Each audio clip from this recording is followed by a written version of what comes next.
Good morning and welcome on a belated sunrise safari.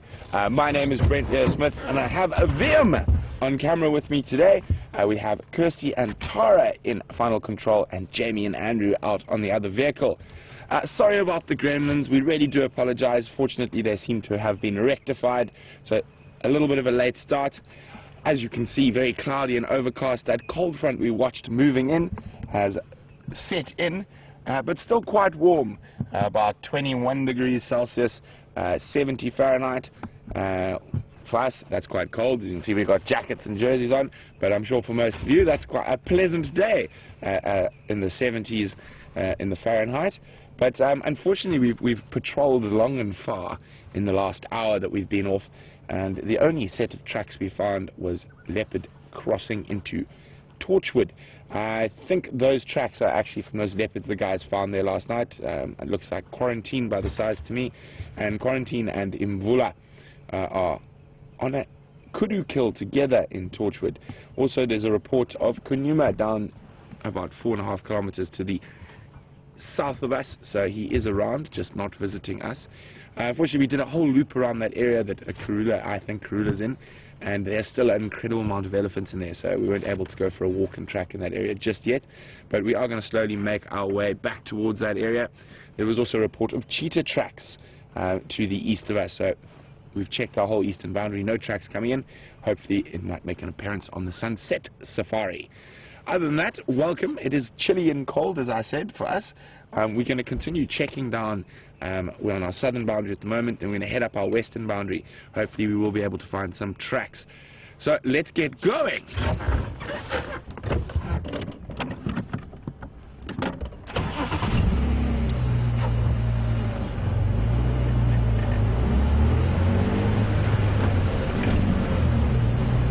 So my big plan is now we're going to do this big loop, checking all the boundaries.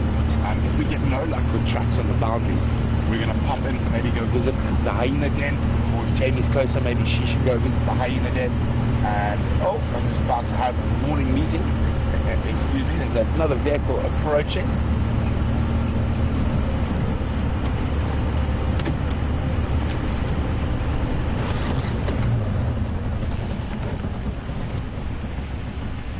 Morning, morning, morning, morning.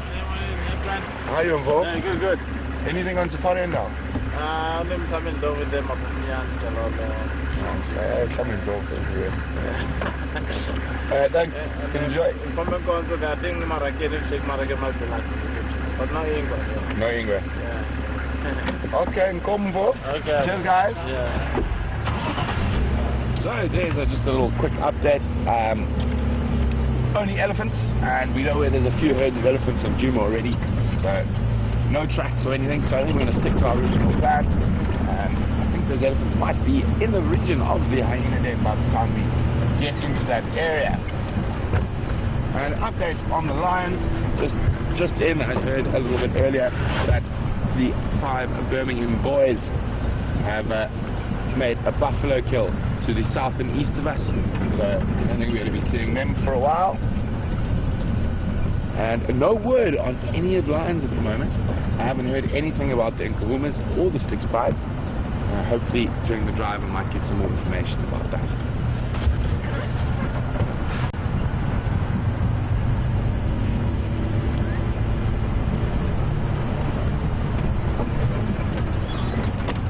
And we have an animal with a heartbeat, thankfully.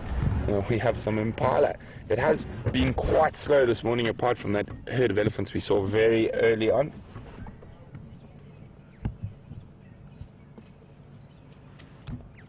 A little bachelor group of impala. A lot of the other animals keeping a low profile in this cold, windy weather.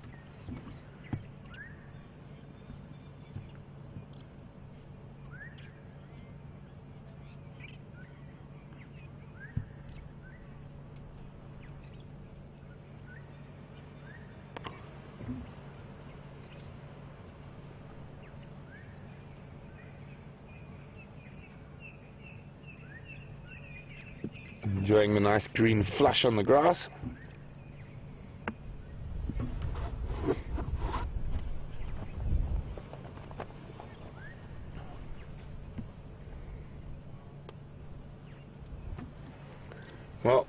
we'll leave the impala to themselves and continue on our mission to find other animals.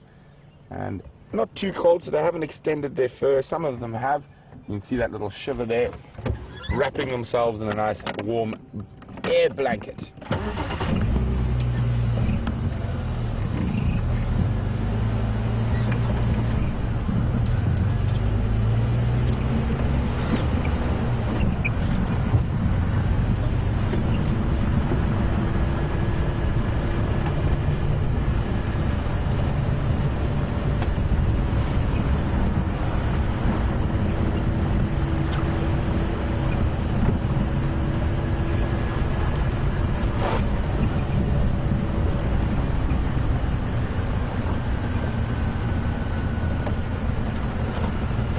So one of the really distinct sounds of summer is a woodlands kingfisher, and Diane's wondering, will they be back in the next few weeks? I definitely think so, Diane. I actually heard one in Hoedspruit, which is not so far from here. So there's one who's a bit early, but the rest should be arriving shortly. I think, what date are we on today? 2nd or 1st of October. I think we can expect them as a guess. I'm going to say 13th of October we'll start hearing woodlands regularly again.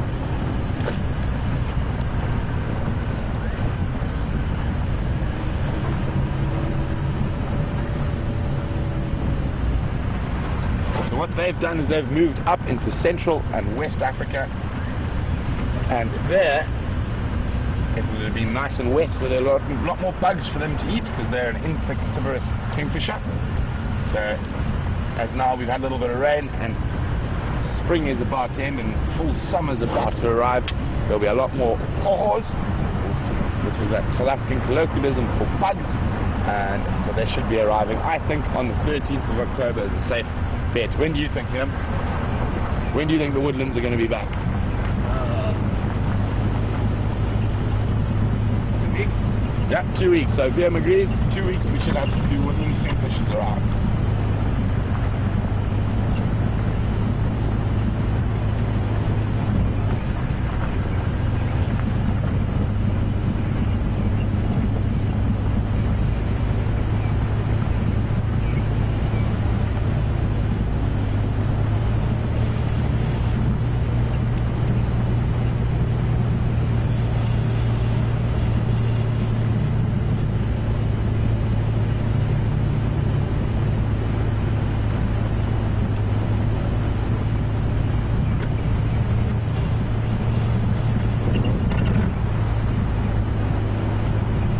Majority of those, oh, nice spot, yeah.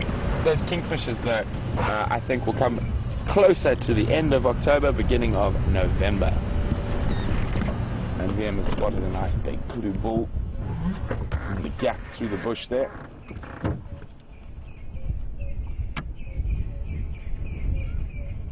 Doesn't look like he's feeling a bit self-conscious this morning. Hasn't had a chance to groom properly. And he's moved off into the thickets there to continue feeding.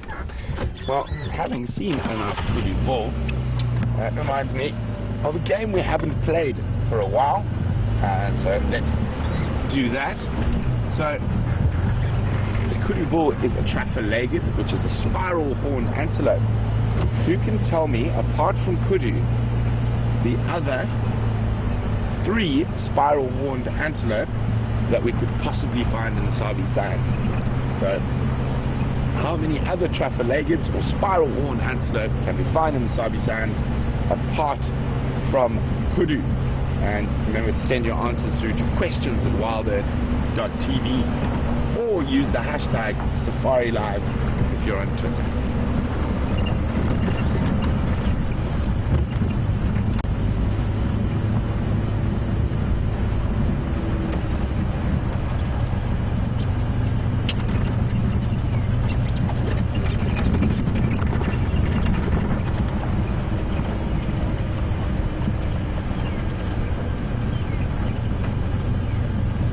While we continue to carry on down this long, straight western boundary of ours, we're going to cross back across to Jamie so she can bid you good morrow.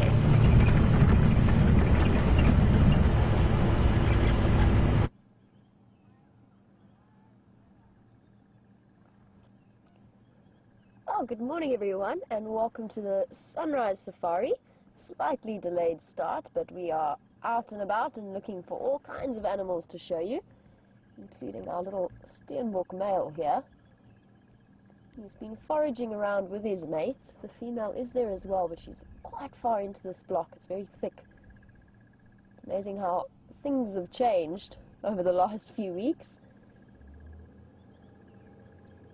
I'm sure Brent's touched on it, but we've had a bit of a break in the heat.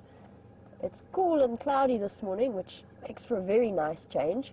Still no rain though. I'm hoping it will come through in a moment or in the next few days.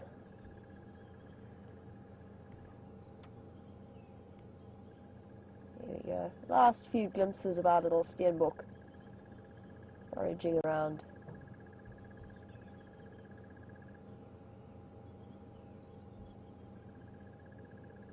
Hear the crested barbets trilling away. At least the birds are out and about. A lot of the animals seem to be sleeping and tucked away in the cold.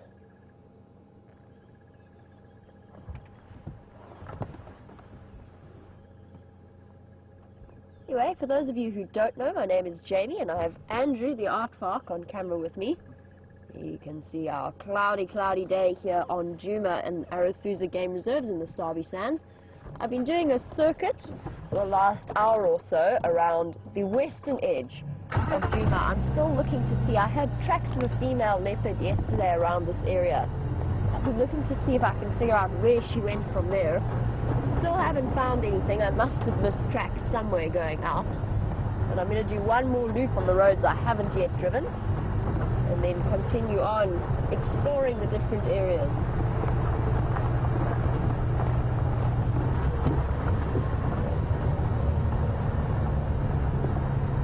Nice thing though about this kind of weather is that a lot of the predators are mobile. So when we go through drainage lines like this one, and around the areas here, keep your eyes peeled for cats of all shapes and sizes that might be moving through.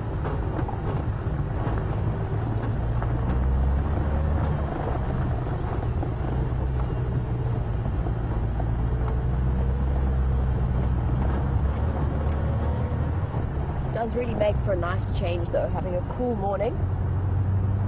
I've got my jacket, my winter jacket is now back out of where I thought I'd put it away for good for summer, but it's back out again. Let's see what we can find.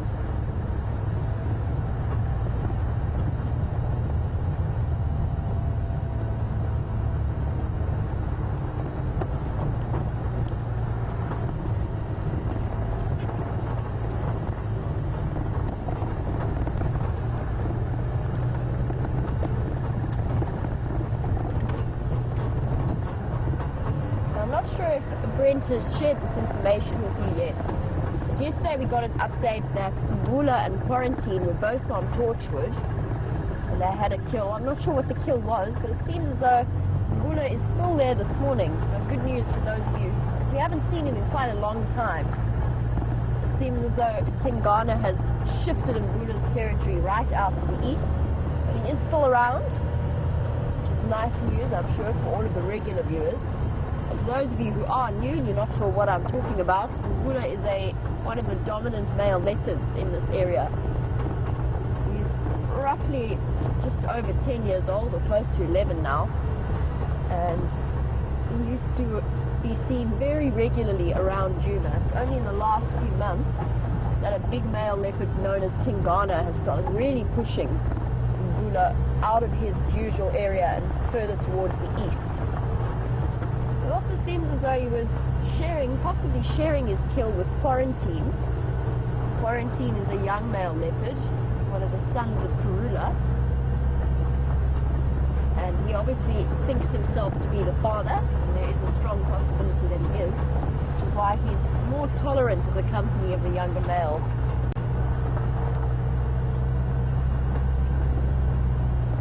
It's always interesting to see how those bonds seem to last in strange ways. The leopards obviously know each other, and whether or not he's right about whether he is the father, still assumes he is, and he still recognizes it even now that Quarantine is an adult and independent of his mother.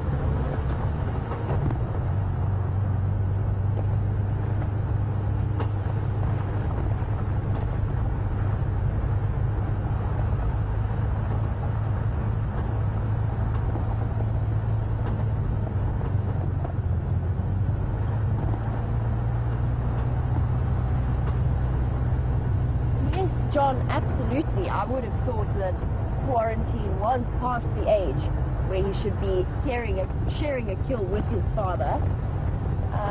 He's only just sort of reaching the stage of getting to the dispersal age. He's still quite young. It's about 4 or 5 that he's really going to be kicked out of the area that he is in.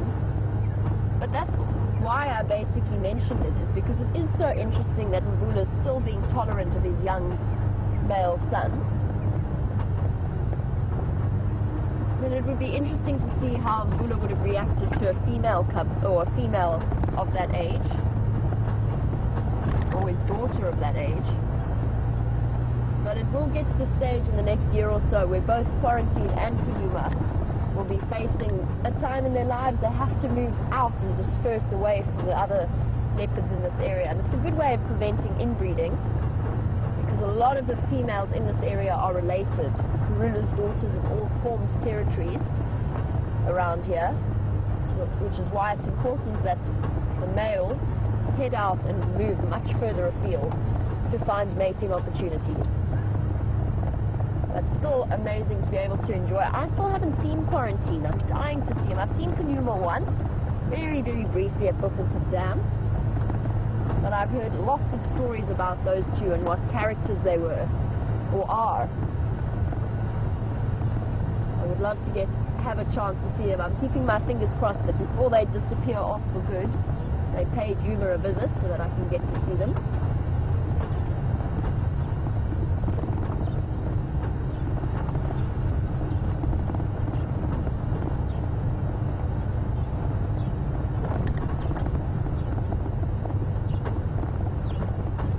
Where I last had Shadow's tracks yesterday. There's still no sign of her. I must have missed them coming out of the block somewhere. Not too sure where she's headed off to now.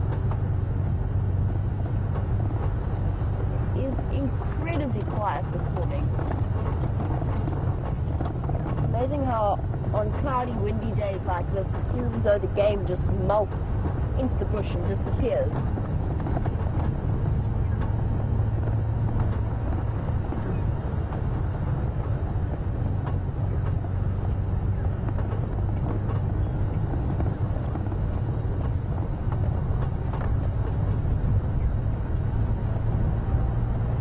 To dispose of my hat. I think it's a little bit too windy. I'm going to lose it.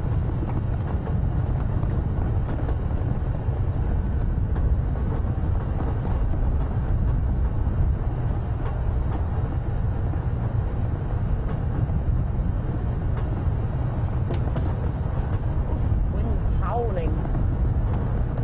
It's definitely bringing this cold front in.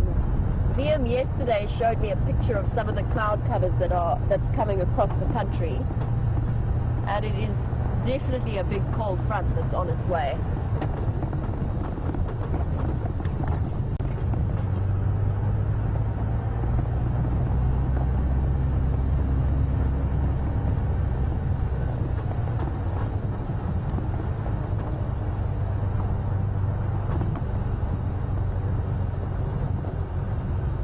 Starting to see the effects that the number of elephants that we've had over the last few days, few weeks even, have had on the area.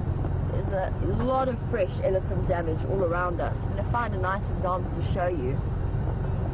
They've dug up plants, they've stripped plants, they've put a whole load of trees in the road. And if we look at this here,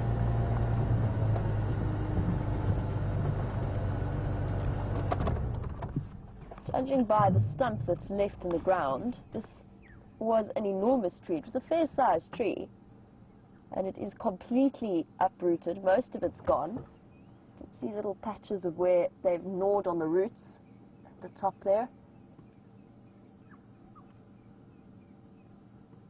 There you go. pulling it right out to get to the nutrients and the roots and the moisture that the roots hold.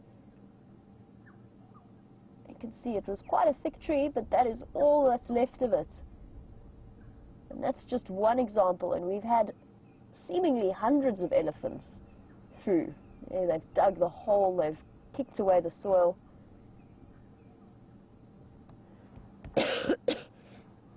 And that is why elephants are so important in maintaining a balance out here in terms of tree layers and grass layers. They're a natural keystone species. They keep the balance perfectly and make sure that the bush doesn't get too thick and provide too much shade cover for the grass. Conversely, of course, there's the situation where you have an overpopulation of elephants. Now, that's not the case in a big open system like this, but in closed systems, in other reserves around the area that I've worked in, they've had to have quite a strict policy in terms of managing their elephants. And it's so hard for us to fathom because obviously there is such a decline in elephant numbers further north into Africa. But in South Africa, there's a very, very healthy population of elephants, and reserves that aren't open to the rest of the areas have to implement some kind of strategy to assist with population control.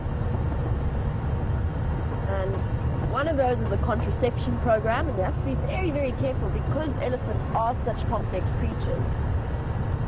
If you mess with their hormonal system, which is what scientists have discovered, you get very unexpected and strange reactions from them. The females, if you contracept females with hormonal contraception, they become, or quite often become, quite aggressive, splits the herds, and it has a very negative impact on their social structure. But the scientists have actually come up with new ways of doing it in a way that works purely on the immune response of their bodies, so it doesn't impact on their hormones at all. And it's really, it's a very interesting process. And reserves that I've worked on have implemented it to serious success. The only thing is with elephants is if you're dealing with a creature that lives up to 60 years old, the impacts of what we have to do in order to maintain their population might have an effect 30 or 40 years down the line, or on the next generation or the generation after that. It's such a complex process. You can also vasectomize the males, but that's also quite a highly invasive process. You've got to turn the elephant upside down with a crane. It's quite an intense. You have to obviously anesthetize them, and then even then, if you vasectomize 5 out of your 6 bulls, it only takes 1 bull to then go and impregnate the females. It's much more effective to contracept the females, but then of course you also have to balance that on the fact that elephant babies are such a crucial part of their herd structure. You can't remove that from them completely. It's an important part of the way that they bond and the way that they learn from each other.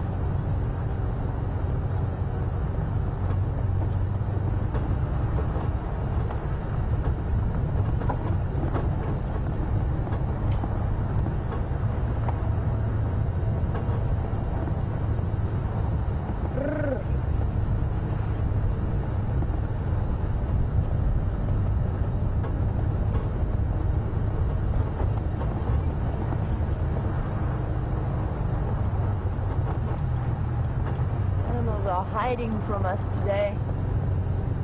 Even the birds are hiding.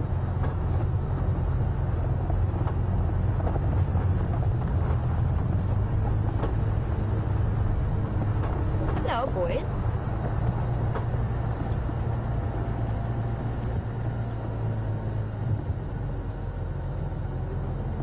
Just going to shift forward a little bit, get them into a nice open spot. They're going to go that way.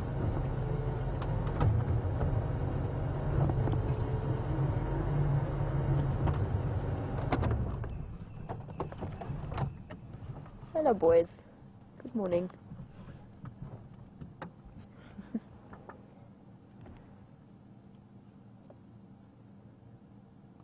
hoping that one is going to come out at the back there.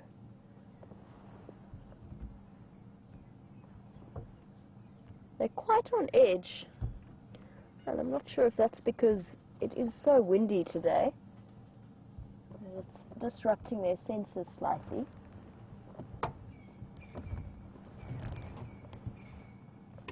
Oh, it's a wildebeest. That's what I'm looking at. Sorry, Andrew. I just saw a dark shape off in the bushes there. I'm going to shift backwards a little bit to show you.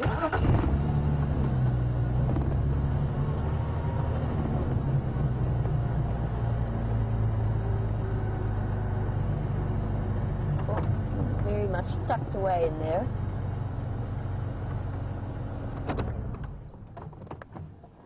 There's our boy. It's the same male we often see around this area, hanging out with some impala friends.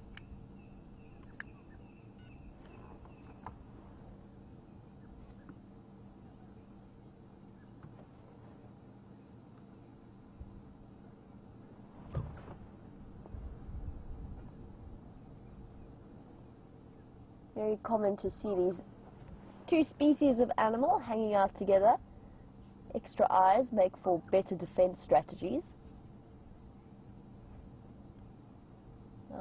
Our animals are disappearing off into thick bush, and this whole morning all I've seen have been hyena tracks up and down the roads, and it seems as though Brent has found himself at an active hyena den site, so let's head across to him for now and I'll catch up with you a little bit later.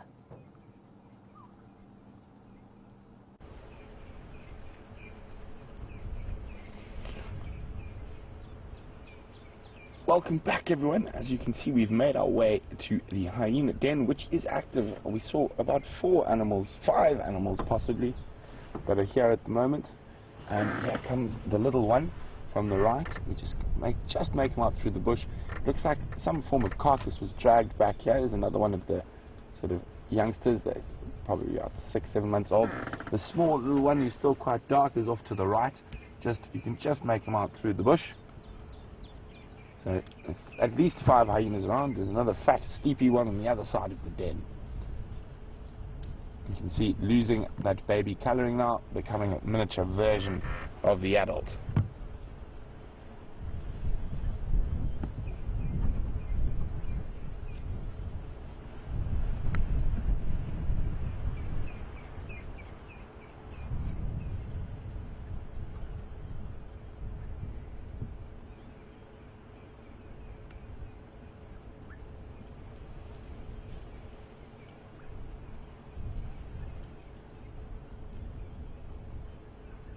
You see, there's that little piece of bone. As I said, looks like something was brought back to the den. I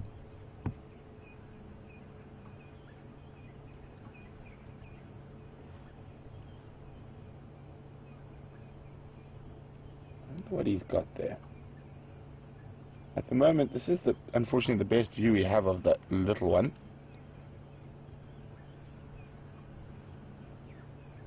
I might try and move just now, but for now, this is the best spot. And the other sort of juvenile here is feeding off whatever might have been brought back.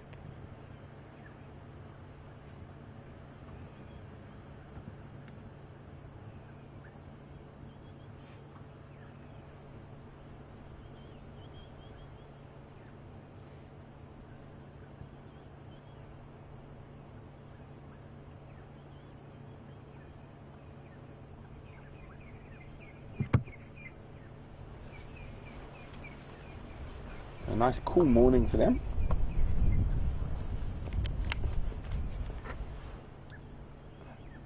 Just a few little bits of bone.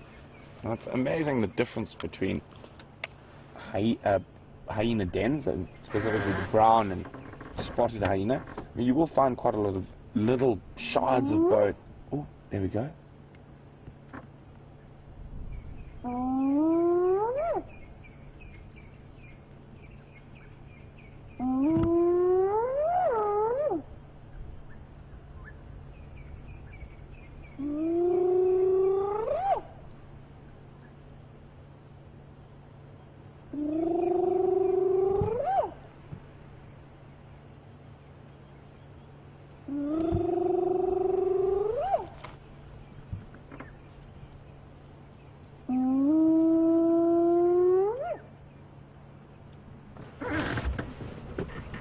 Isn't that awesome?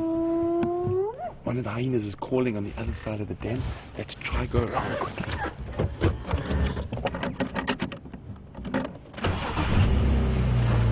Murphy's Law, by the time we get there, they'll keep quiet, but hopefully they'll call again.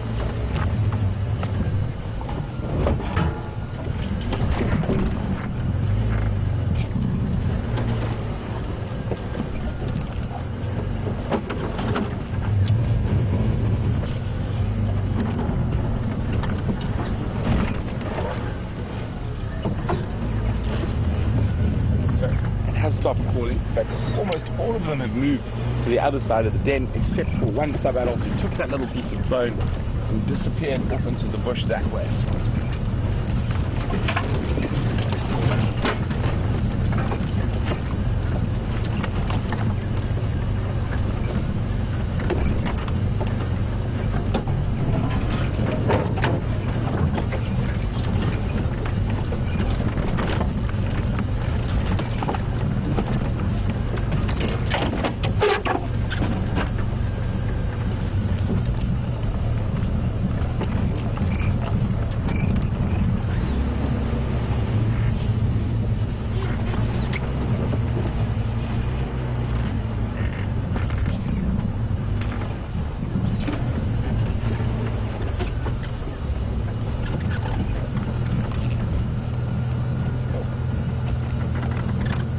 Can't really see what's going on. We do have one very fat, happy looking hyena there, just off the front of the vehicle. I'm just gonna, okay. I'm gonna try and move around there so we can actually see the entrance to the den as well. It looks like there's another hyena lying there.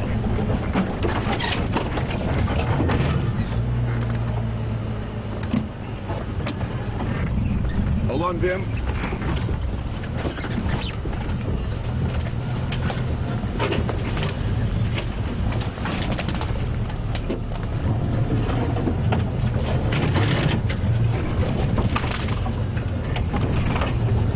Elephants have done some serious gardening around here.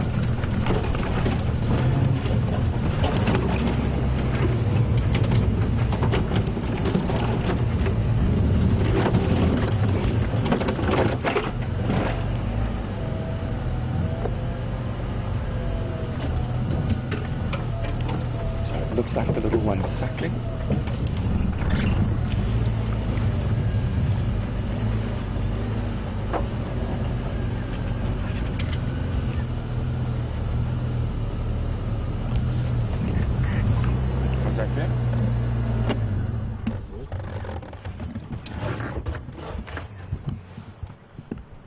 So we've got the one lying next to us, and then the other lying at the entrance to the den above, with the cub suckling.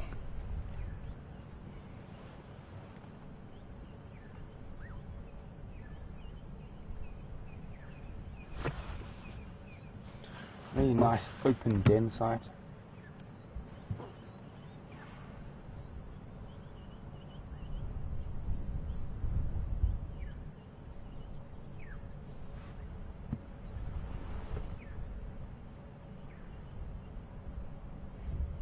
Nice relaxed morning at the hyena den. Everyone looks very well fed.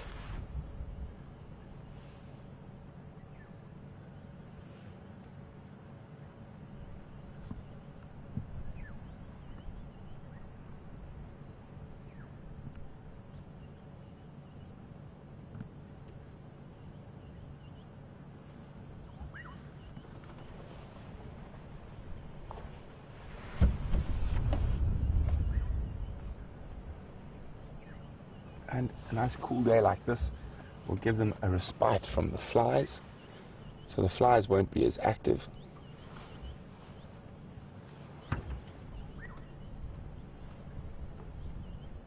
And you can see those pseudo testes. I'm quite sure, just judging from the size, this is a female, and you can see how that can very much look like a pair of testicles, even though it's not.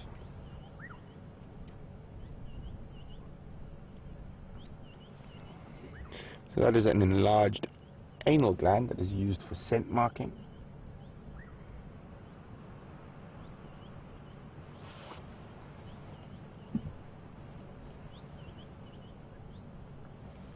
And hyenas will vigorously scent mark the clan's territory. Obviously, with around the den there'll be a lot of scent marks, but on the edges of their territory they'll use latrines. So a hyena latrine where they'll all defecate in a certain area, as well as anal pastings on grass. And these will be patrolled probably weekly by the clan members, and they defend those clan boundaries with extreme prejudice.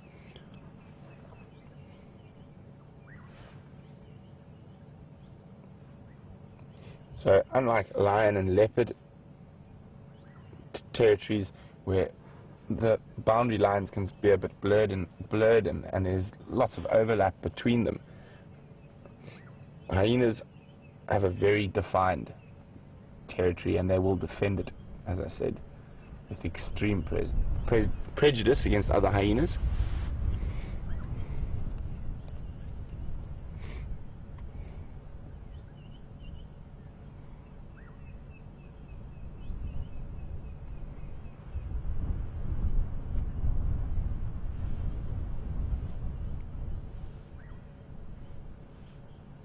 Heads up down here next to us.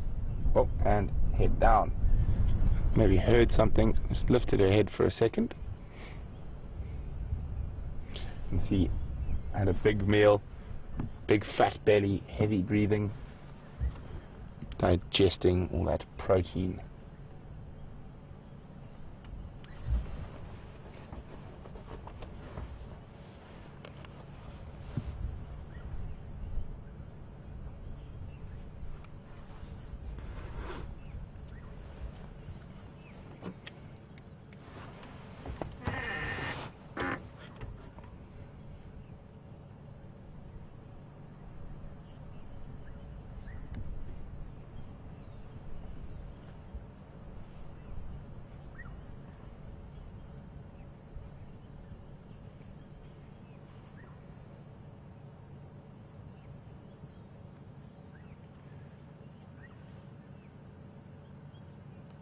So as we can see, there's a few hyenas around, and a few cubs around, and Eye of the Tiger is wondering if one of these other females was pregnant and was going to give birth, would she use the same den?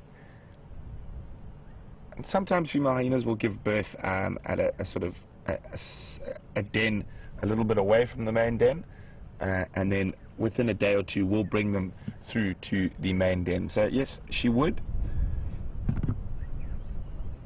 And obviously safety in numbers, and quite often there will be a sub-adult or an adult sort of playing nursery maid. So hyenas are communal denners, but they are exclusive sucklers. So a female will only let her brood or offspring feed from her. She will not communally suckle, which is something an animal like lions do.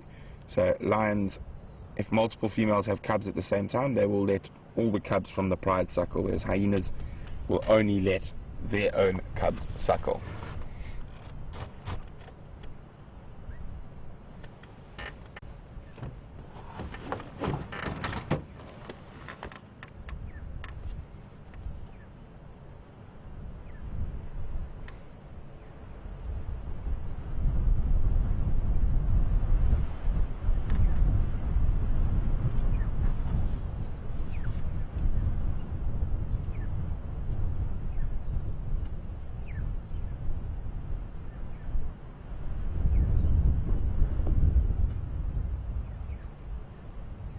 See those clouds moving above the den. And out of all the social predators, hyenas have one of the more complex social structures, being the only truly matriarchal society out here in the bush, and the females are often 20 to 30 kilograms larger than the males. And even the lowest ranking female is higher ranking than the highest ranking male. And the other interesting thing about hyenas is that their matriarchal line and hierarchy is sort of a dynasterial one, so like a dynasty, and they will pass on their rank to their offspring. And sometimes that can be a little bit complicated with obviously a matriarchal hyena having multiple cubs throughout her life, but it would generally be the oldest and matriarchal's first daughter that will take over if she dies. And very much a sisterhood, with males being very downtrodden and beaten in hyena society.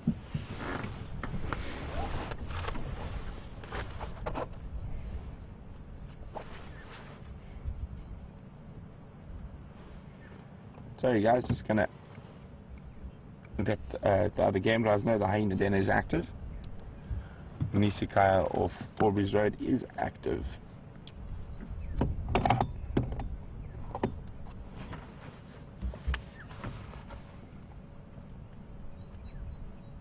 Well, when I say active, there are hyenas present, but they're definitely not very active hyenas at the moment.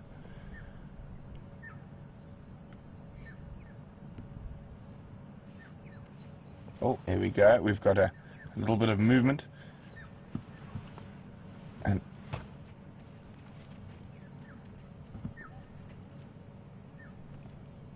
decided that that sandy patch was time to move on. Does it look like there's something wrong with her mouth there, Viam? Yeah, there's something hanging out, I don't know. Or was it maybe just a little stick or something that got...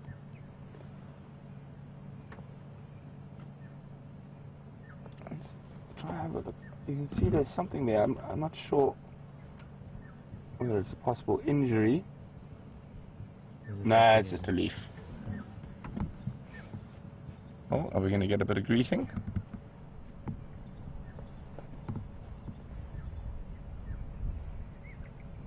Nope. Looking for a new spot to lie down by the looks of things, and flop. Let's move a little bit, and now that she's moved from that spot, we can get a little bit closer to the others that are sitting at the entrance to the den.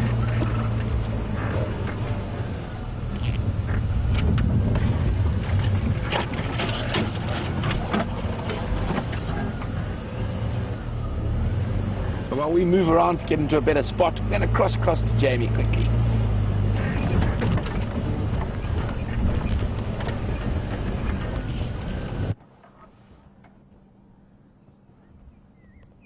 Well, welcome back, ladies and gentlemen.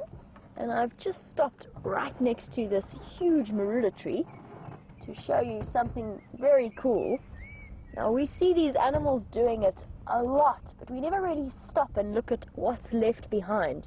So I'm just south of Treehouse Dam now, and we see these buffalo wandering through, wallowing in the mud, and we often see them then walking away covered in mud. And we've all seen the buffalo rubbing up against the sides of the tree, and we've seen elephants do it as well. And this is what they leave behind. This is a very regularly used marula tree. It goes all the way up to just over the top of my head. Maybe hop out for a moment and see if we can find stuff to look at within it. But just picture an elephant covered in mud coming through here and rubbing the side of their bodies against this. It's right up to here. And rub their sides, rub their ears, and even leave little bits of hair and fiber in the mud. Just little bits. I can't even get it out. It's a little bit dry now. But there are bits of hair stuck in here. Just picture them in your mind, having a really nice scratch. There's lots and lots of layers of it. This is a regularly used favorite rubbing post.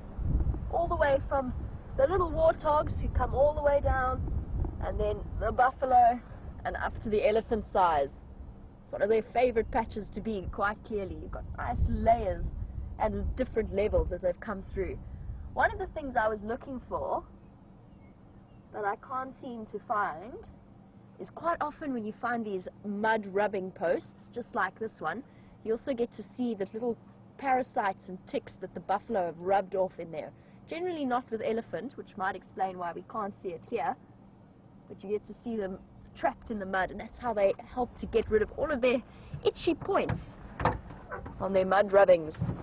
It all tells a story. So next time you see an elephant or a buffalo scratching against a tree, which we see on a regular basis almost every day, then just imagine what it is they are leaving behind as they both get rid of the itches and scratches as well as helping to cool them down. And these marula trees are perfect for just that. Whilst we carry on, let's chat a little bit about this rather special tree. I hope you paid close attention to the bark. It's something I didn't mention, but maybe we should just have a look at the bark quickly, just while I'm thinking about it. Have a look at the way that the bark peels off in layers like that. And that's very typical of a marula tree. Looks similar to a false marula, but the false marula patches are slightly bigger.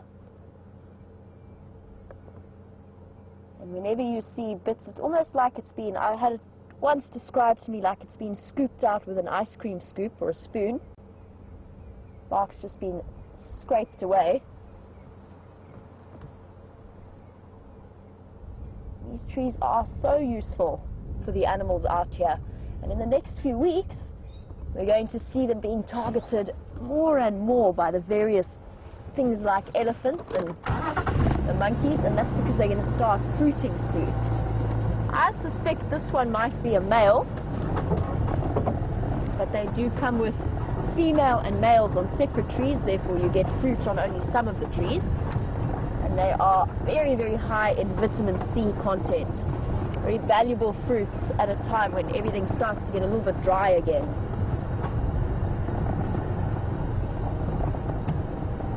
Alrighty, whilst I continue on my search for the various animals, Brent is still with those magical hyenas, so let's head across to him and I will catch up with you a little bit later.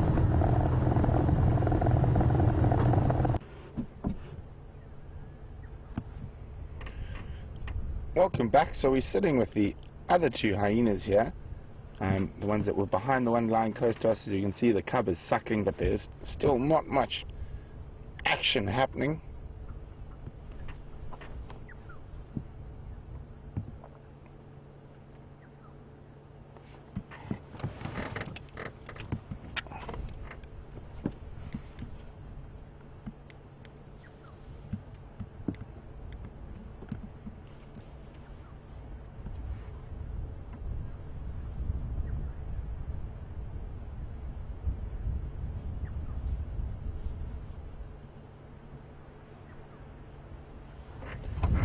So we've just been talking a little bit about hyena hierarchy, and Yummy Sphinx is wondering, how do female hyenas move up in the hierarchy? Is it by fighting? That is possible, but generally, as I said, the matriarch is the matriarch, and she'll generally be the biggest, and her daughters will inherit her title. So it's one of those difficult questions, which came first, the chicken or the egg? But I think there is a possibility there might be a little bit of pushing between the different females, but generally the matriarchs stay the matriarch, and they tend to have a little bit more testosterone, so they're more aggressive and they are slightly bigger.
So there are quite a few hyena clans in this general area, and John from California is wondering why the clan just to the west of us and the area just to the west of us can support a clan of 17 and not Juma. Is this just happenstance?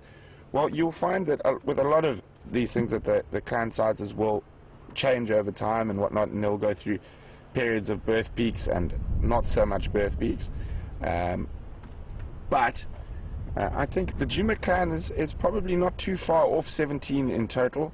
I mean, I've seen 8 adults together, and it's uncommon to see all of them in the same place at once. So, a very good, interesting question, John, and I'm not 100% sure. In terms of what the bush and stuff is like, it's almost identical between the two areas. So, maybe that clan's just going through a better time at the moment. There's more food around there, but I don't think so.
So as you can see, we're sitting quite close to these hyenas, and Andrew Sands, who we think is possibly a new viewer all the way from down under in Canberra, Australia, is wondering how dangerous are they to humans.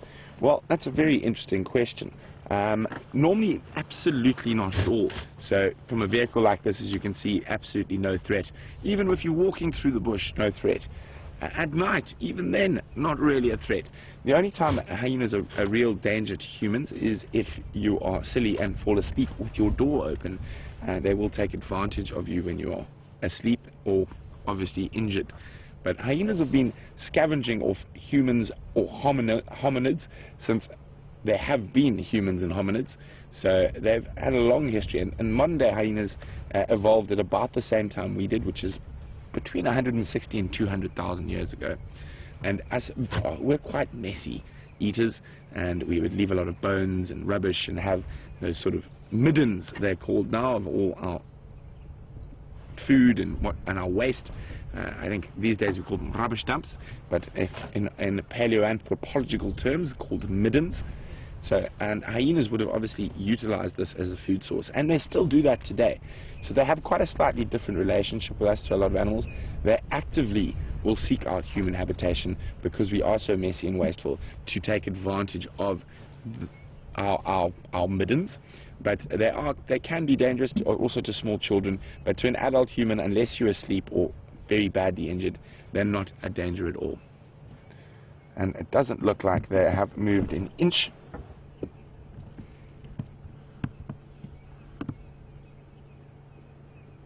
So guys, why don't you let me know what we should do? Should we stay with the sleeping hyenas, or should we move on? And you can let us know on Twitter at #SafariLive, or on email at questions@wildearth.tv. Now, having chatted about how it's very much a matriarchal society, and the females are bigger and they've got those pseudo-testes and pseudo-penis. It's quite interesting. Up until about the 1940s and 50s, most people considered hyenas to be hermaphrodites, which is obviously not true. They just have very, very different genitalia, or the females have very different genitalia from the females of most other species.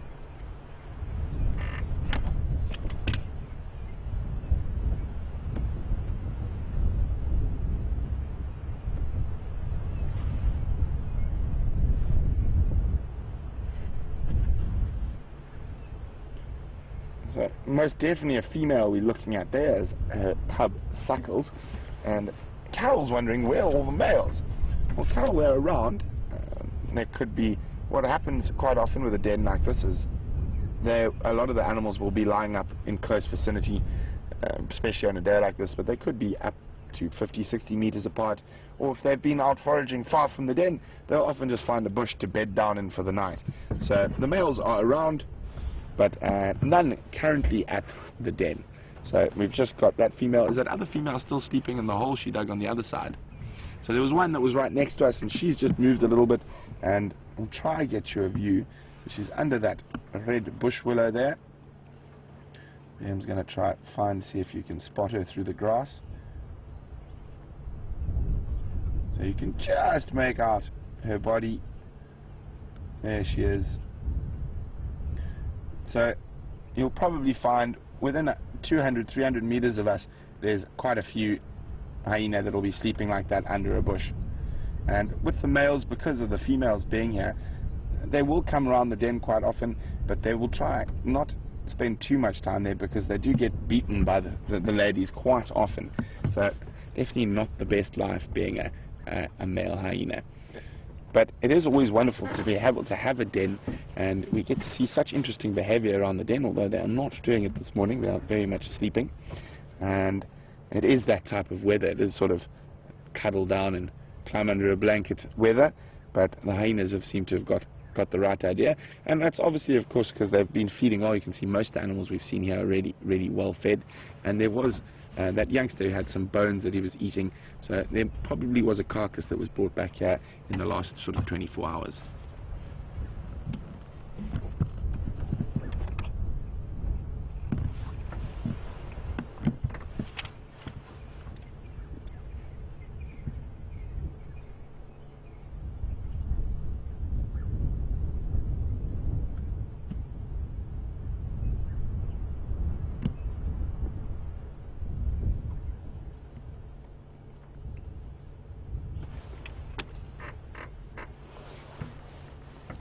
So Virginia from Kentucky, who's very sharp this morning, has noticed all this grass on the termite mound, and it's very pretty, that white tuft. It's called chorus grass, and it actually grows on top of, almost always on termite mounds. So when you see a nice big termite mound, you will find this grass there.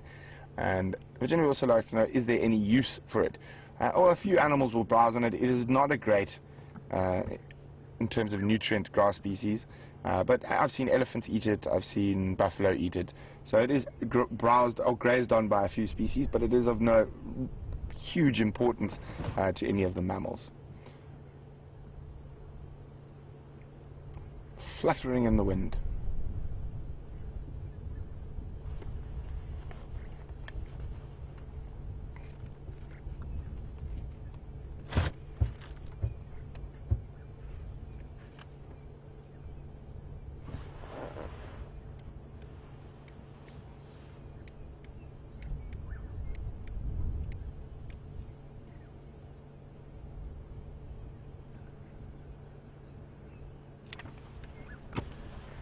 So, you guys have spoken, and Viam and I shall listen. Not much action happening at the hyena den, so we're going to move on to see what else we can find.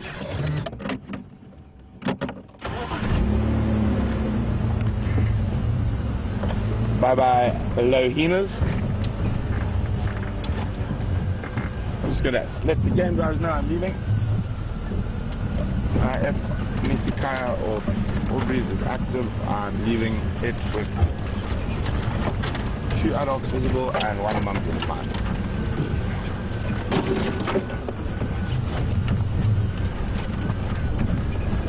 FM Nisikaya of Aubrey's.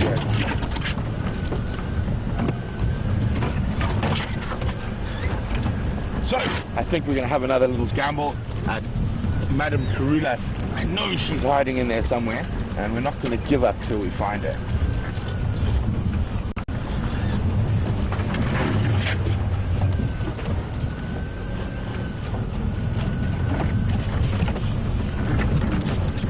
For those of you who are not sure who Madame Karula is, if you're a new viewer, she's one of the females that the WildEarth team has viewed over many years and quite often referred to as the Queen of Djuma. And I think she's hiding in this myriad of little drainage lines and ravines that is just down to the east of us. So we're going to go drive around the edge of that. And we're on a live sunrise safari. We're just leaving the hyena den, and hopefully the morning has still got lots in store for us.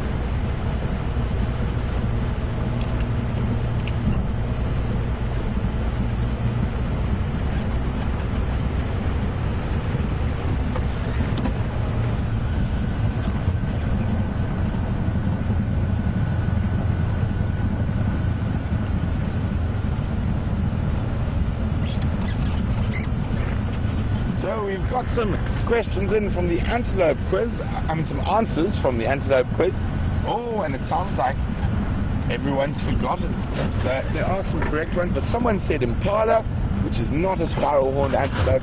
They do not have those curves around the edge of the horns. They have those ribs around the horns, so not a spiral-horned antelope.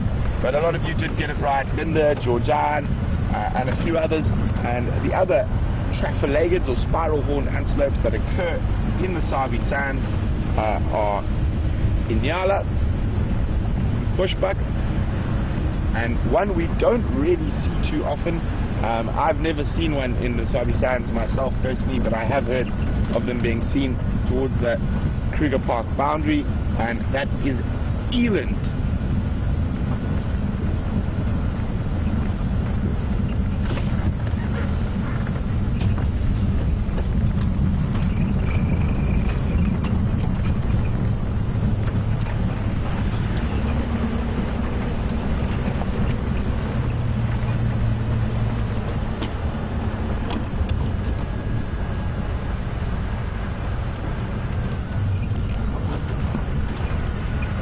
So while we move back into the area where I'm convinced Karula is hiding, we're going to cross across to Jamie for a little bit, and you can see what she's been up to.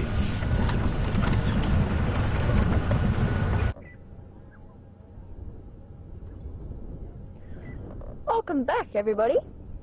And I am currently sitting at Twin Dams, which was originally Twin Dams. It's now, then it went to Twin Mud, and it's now basically twin dried mud.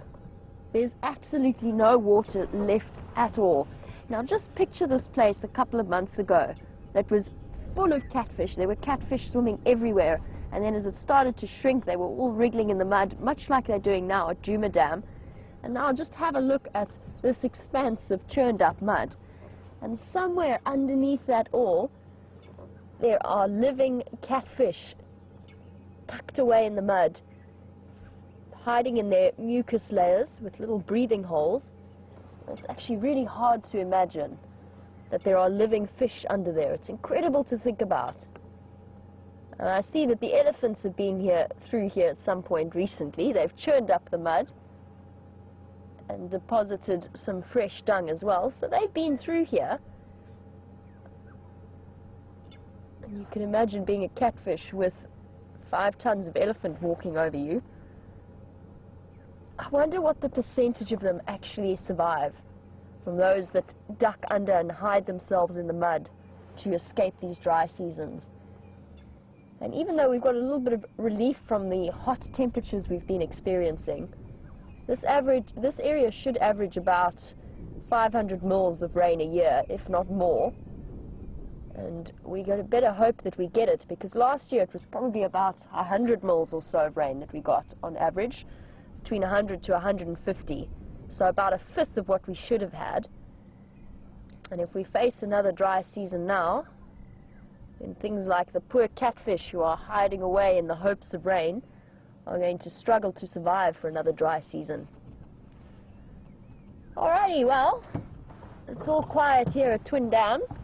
I think let us continue on with our mission. I think I'm going to take a trip down into the Mulwati, see what's happening there. The sun is bravely peeking through the clouds. It seems to be trying, which is good news.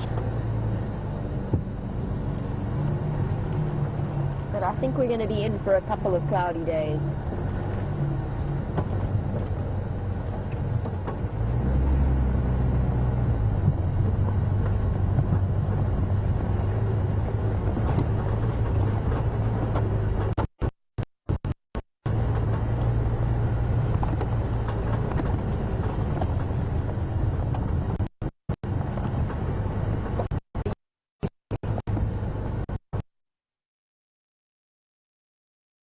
Let's see.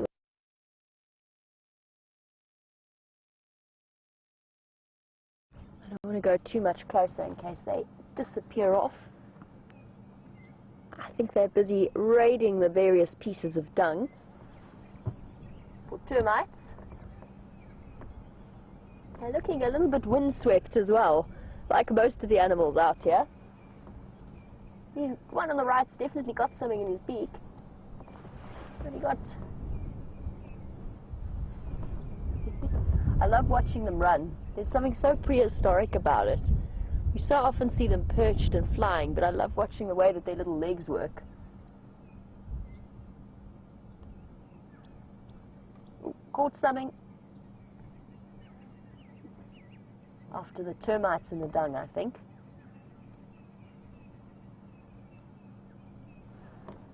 What's that one got in its beak that it still hasn't swallowed? Is it a leaf or something? Can't quite see from here. It's clutching it, but no swallowing.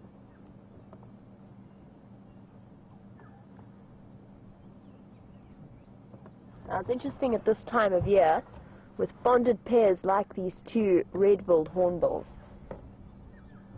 So they are completely monogamous, and at the courting time, breeding time, the male starts to offer the female food as a way of showing her what a good provider he is. And that's because very soon she's going to disappear into a hole somewhere in a tree. They're going to block her up together with mud and saliva, and she's basically going to be trapped in there. She loses her primary feathers, her flight feathers, her tail feathers. She lays her eggs, and she incubates them, and she sits on them. And she is completely reliant on her mate for food. That's why if we get a chance to see one hornbill offering food to another, it's the male proving that he's going to be a good provider whilst during her time of internment in the hollow of a tree.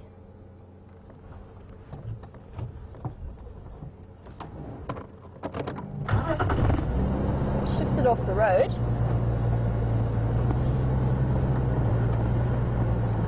The hornbills are clever that way.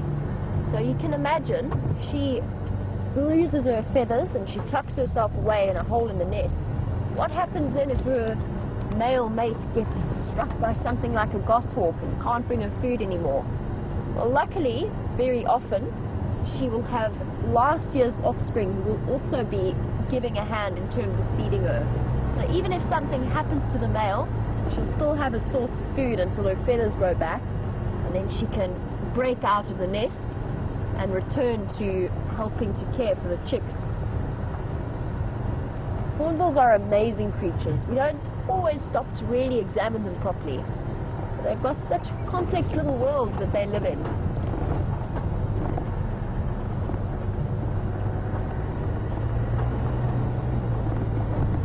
And that applies all the way from the tiny little red-billed hornbills that we were looking at, all the way up to the large predatory ground hornbills that are really, really impressively large birds, very fierce, very powerful beaks, and expert snake killers.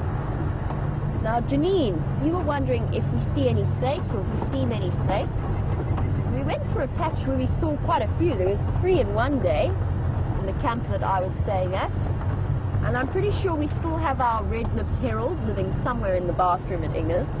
I haven't really gone looking for him because I'm quite content to have him around. Let him catch all of the various bugs and things that are going to come creeping, crawling into the bathroom. I'm quite content with that. What bird is that? Let's see if we can see. Very angular wings. Look how sharp its wings are. Where are my binoculars? Oh, tangled up in my nest that is Wendy.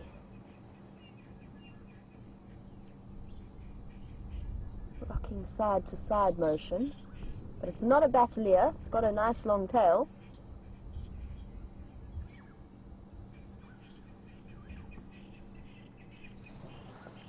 I can hear another one, I can hear a batelier calling. It's disappeared off. I almost wanted to say tawny eagle. It ducked down before I had a good chance to look. But it is somewhere there. I'm going to keep my eyes peeled to see if we see it again. I think that the conclusion in the end about my mystery raptor from the other day was that it was a steppe eagle. It was our first steppe eagle of the season. It just happened to be a juvenile with some quite unusual coloring that caught us, or at least caught me out and had me a little bit confused. Yeah, the battaliers, the resident battalier pair on Leadwood Road are shouting. Ah, oh, there's the warbirds on the neck. So we've got regular nest, but there's one here as well. Fortunately, the adult just disappeared off. But that is the second warburg's nest that we have, which goes to show quite interestingly that although they're territorial, it seems as though warburgs have quite small territories. Because we're very close to that other nest. We're probably about 2 kilometers away. But there's that messy nest. It's so hard to imagine that something like that, that looks so fragile. That's the warburg screeching. That's what that sound is. It looks so fragile, like it would just blow out of the tree. Hard to imagine that it's built capable of withstanding some of the incredible gales that we get around this time of year when the storms start to roll in, and perfectly positioned for them to use it again and again, year after year. It really is quite phenomenal. Now, the interesting thing about this nesting pair, the nesting pair on Wahlberg's Road that we've seen fairly regularly, those are 2 pale morph Wahlbergs. In this case, it's a pale morph and a dark morph that are nesting in this nest. So we've got 2 nests to keep an eye on and to see if the chicks come out, what kind of color formation they're going to be. Because obviously that morph color is genetic. Let me just show you what I mean in my book for those of you who are new viewers and not too sure. Here's it. There we go.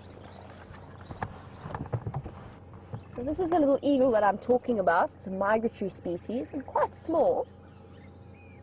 And the pale morph is this color. They're really, really pretty little birds.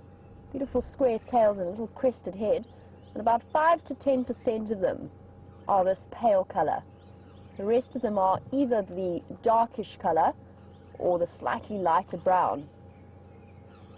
And it'll be interesting to see, since we have 2 pale morphs nesting in one site, and 1 pale morph and 1 dark morph nesting here, hopefully we get to see what the chicks come out like. That being said, of course, juveniles usually look a little bit different. But unlike most raptors, the Wahlbergs will start to get their adult coloring fairly quickly. In terms of some birds, like a battalier, it takes them 7 to 8 years to start looking like their parents. Wahlbergs take less time, so we'll be keeping an eye on that nest. See if we get any chicks coming through. They should be laying now, so they should have eggs in there. It's just a matter of waiting to see. Welcome back, everyone. Sorry about that, and we've just stumbled upon a really nice big group of elephants. We're actually surrounded by them at the moment, and we've got a nice elephant cow right here, and there's literally elephants all around us at the moment. We just came around the corner, and here they were, still in the same area where we are searching for the elusive Karula.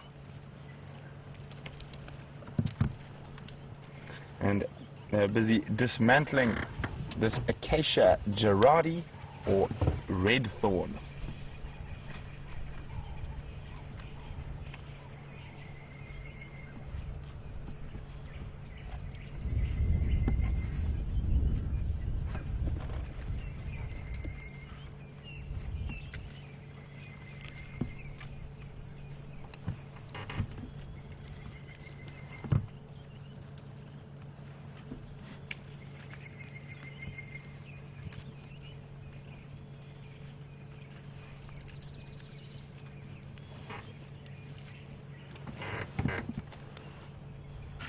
There's a little baby about to pop out into the road.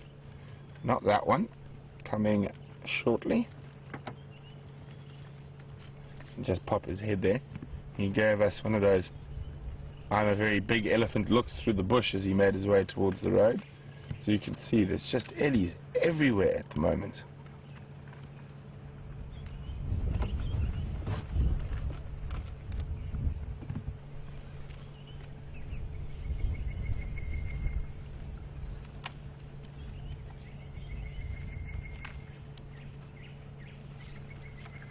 I think there must be at least 50 elephants around us at the moment. There's just ellies coming out of everywhere.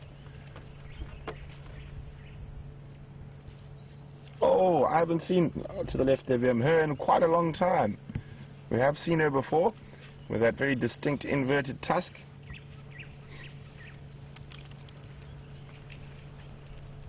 Sure, so long growing backwards. So that's probably an anomaly from birth. And as you can see, it doesn't affect her too much. She's in very fine health. And we have seen her quite a few times before on the safaris. Let's just go a little bit closer and have a look.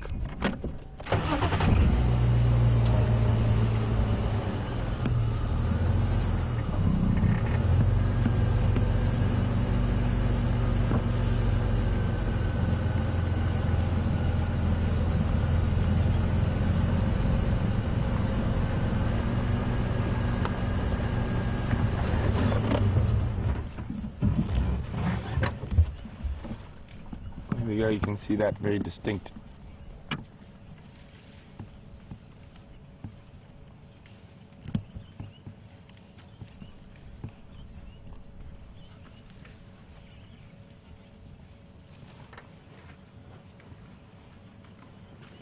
There just seems to be an outpouring of elephants. They don't seem to stop. More coming through.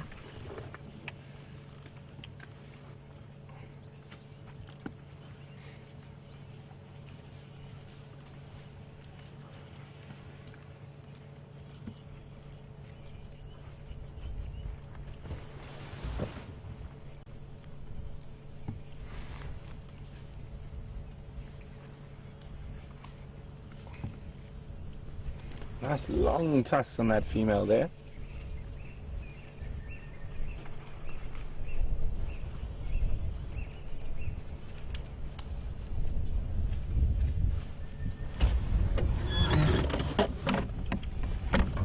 Here we go, here comes that female.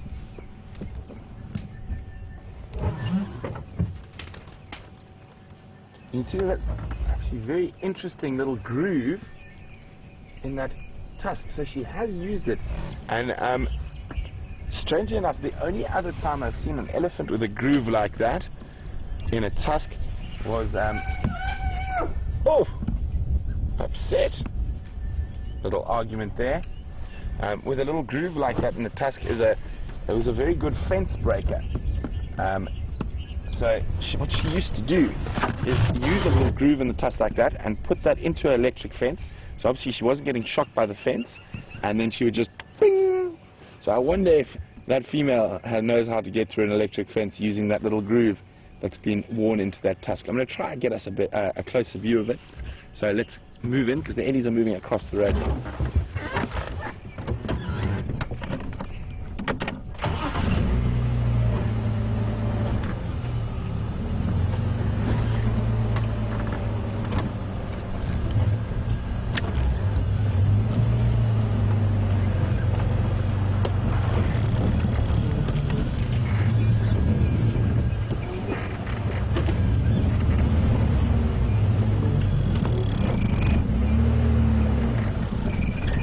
A big herd like this, there we go. Yes, you're very scary. Just move very slowly with them. It is quite windy, so sometimes they can be a little bit unrelaxed, and I haven't seen this herd for quite a long time, so we're just not going to take any chances and move nice and gently in amongst them.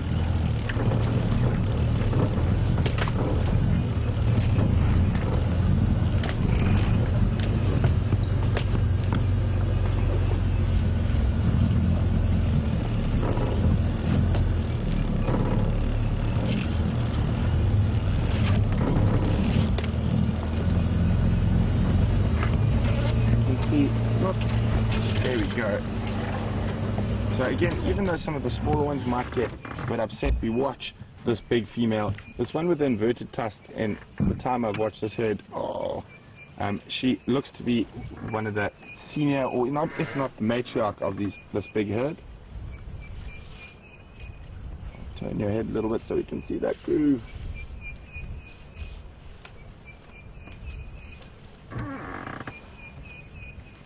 But she's definitely used it for something.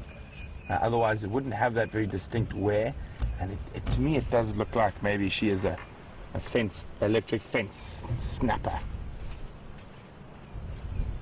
So a lot of the commercial lodges and that around this area have an elephant fence around them, which is basically all the other animals mostly can move in and out.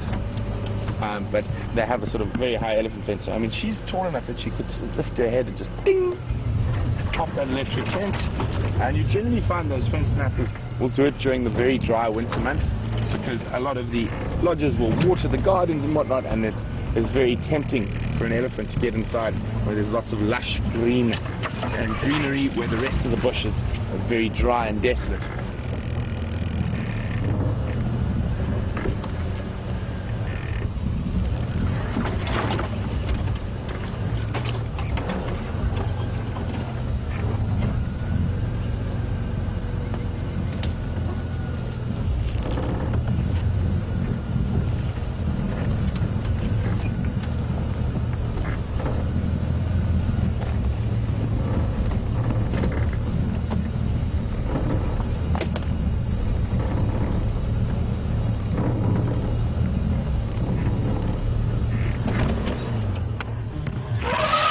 Yes, very scary. So again, even though it trumpeted us there, very relaxed straight away. And there we go. Then we can have a look at this groove now while she's side onto us.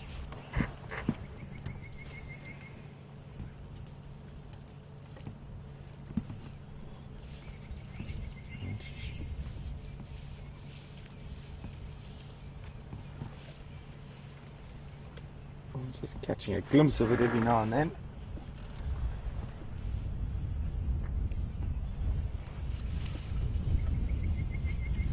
Let's move a little bit forward.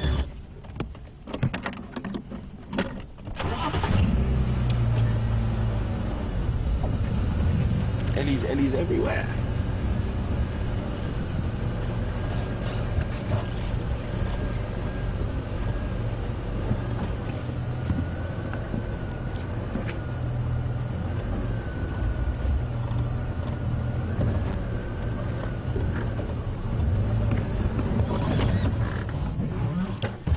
Are slowly moving off as they feed.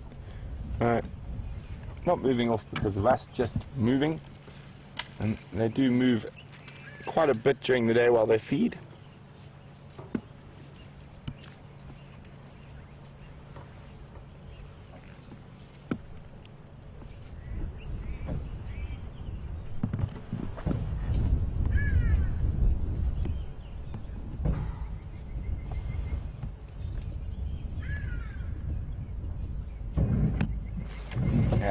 Those guys are moving into some quite thick stuff. The rest of the herd is actually coming towards us, so I'm just going to reposition us facing them.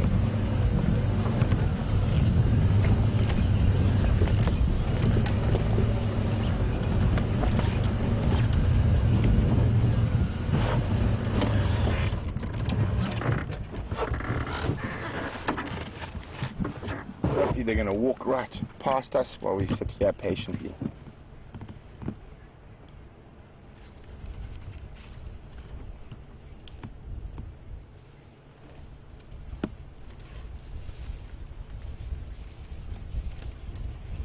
Scooted off by the bigger one.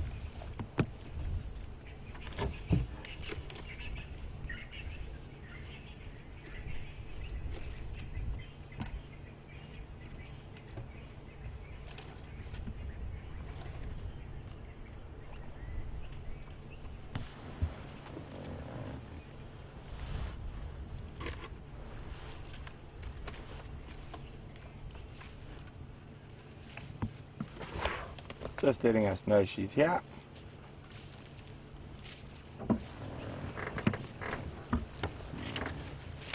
Hello, big girl. Look, she's also got that fence snapping groove in her tusk.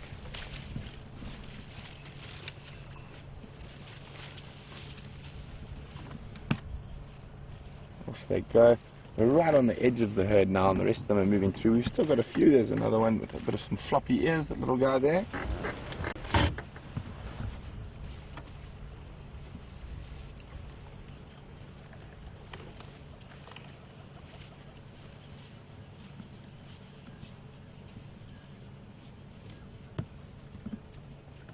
And some of them feel like they've been left behind, so they're moving a little bit quicker. Oh no, she's stopped again. Maybe just a bit of a run down the termite mound.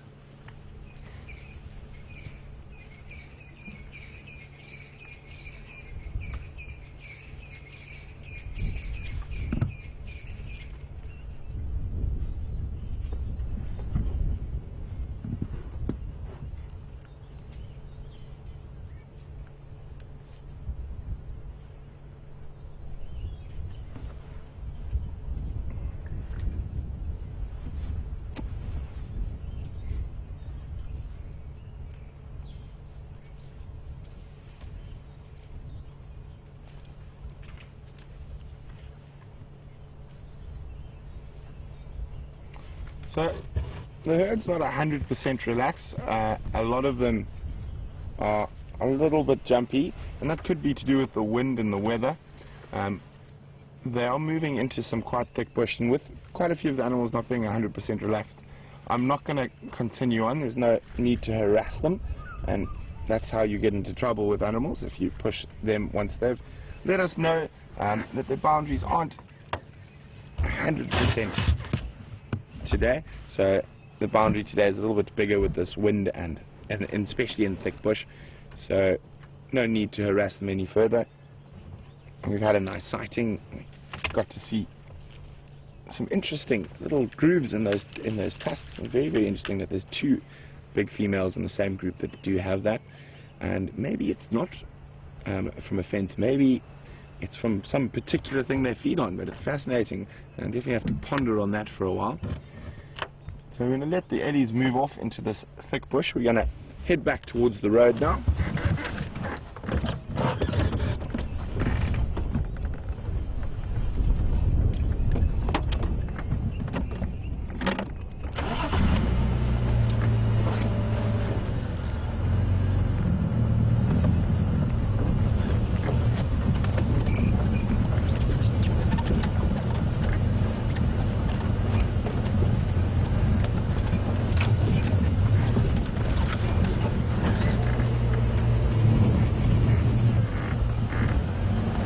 As you can see, nice and green around us, and Margaret's saying, what a shame, as soon as the greenery shows up the elephants eat it all. Well, Margaret, I think there's even too much green for the ellies to eat out here, and ellies it's very important that ellies keep feeding on all this stuff. Not only are they important seed dispersals for certain species and spread the seeds through their dung, so lots of baby trees come out of elephant dung. Also, when they push over trees and stuff, it creates homes for a lot of other animals. Lizards, skinks, scorpions, snakes, lots of insects. Borer beetles now have wood to bore and lay their eggs in. So by no means is it a bad thing that they eat and push over all the greenery. It is just part of the natural system we have out here.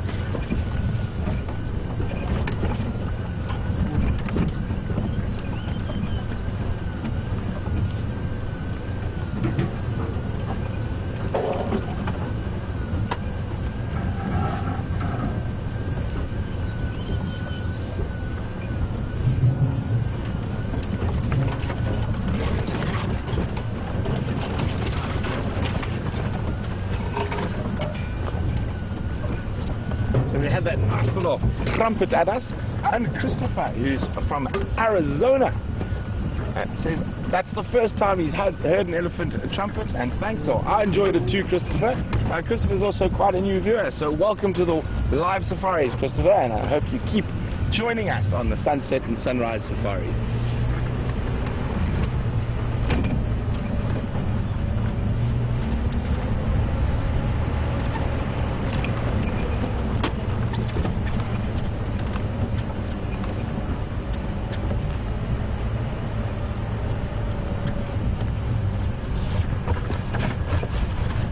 So while we continue on to see what else we can find, we're going to cross back to Jamie, who's got a new pet, but I definitely don't want her to bring this pet home.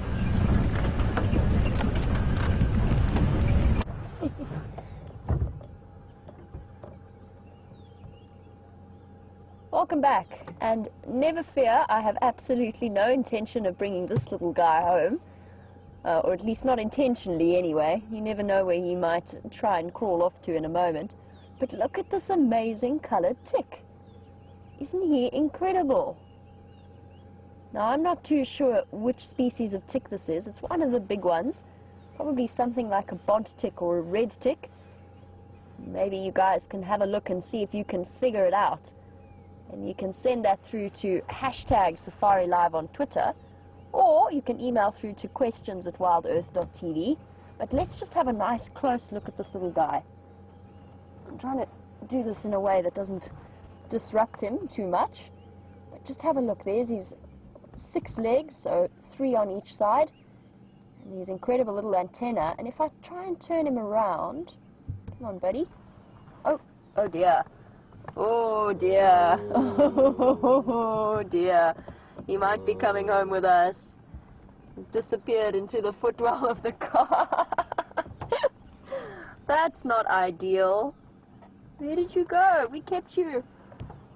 Oh, there he is. I got him. Stand by. Nope, stay there. Come back. Hold on. I'm going to get this tick before he does accidentally come home with me. Here he goes.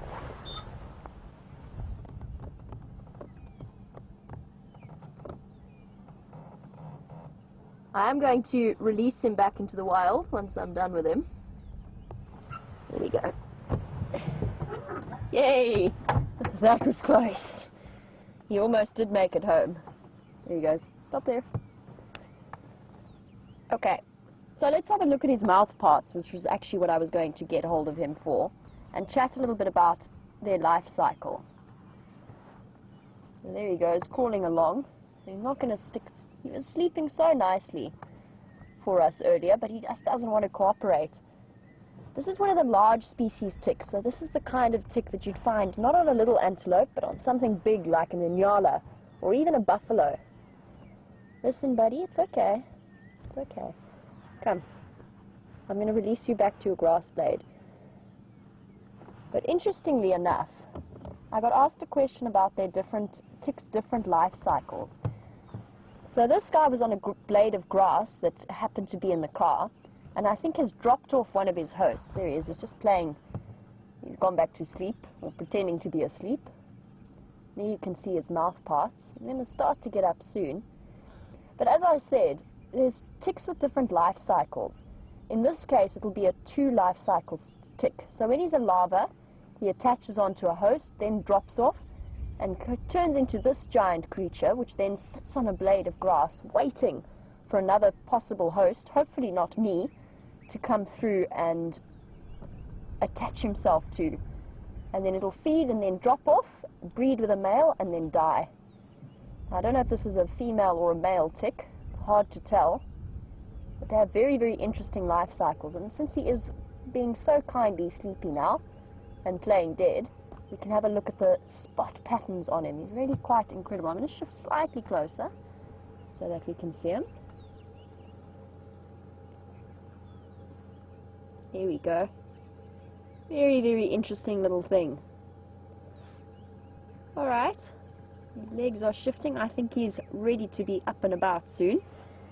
I'm going to release him back into the grass so he can wait for a tick to come by, or at least a host to come by that he can attach himself to. And I see some likely candidates over there. I would much prefer it. Oh, there he goes. He's on his way. Whoa, buddy. You're not coming up my sleeve.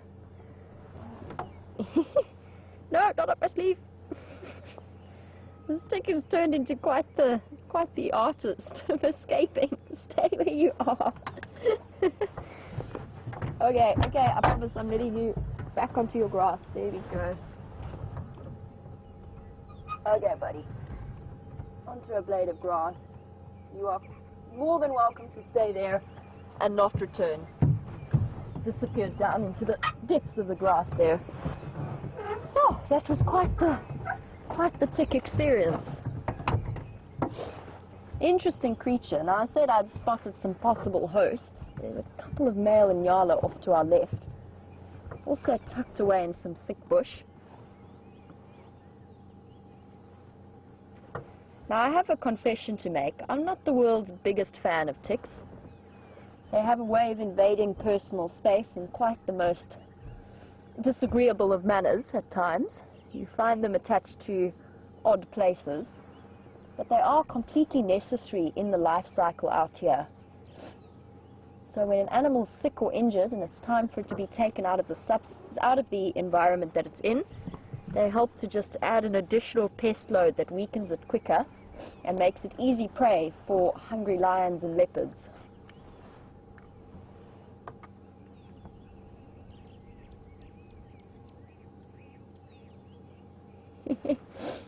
And as I said, I'm not the biggest fan. And Brent obviously doesn't want me to bring our new pet home. But Junebug, you are more than welcome to call my mom and tell her that I'm playing with ticks. I don't think she would be in any way surprised.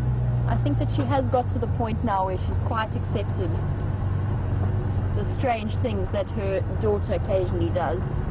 I remember very vividly stopping at a fresh pile of dung the one day, and I got really excited about it. It was the animal we were tracking, we'd been tracking for ages, and I stopped and I picked it up and I broke it apart, and one of the volunteers who was with us, she was about my mother's age, and she just looked at me and said, "What on earth would your mother think?" And at that point I just told her, I think my mom knows now. But you can call my mom Junebug if you want. I don't think she'd be surprised. Watch out, Nyala, there's a tick. There's ticks in the grass. They're going to make you itchy.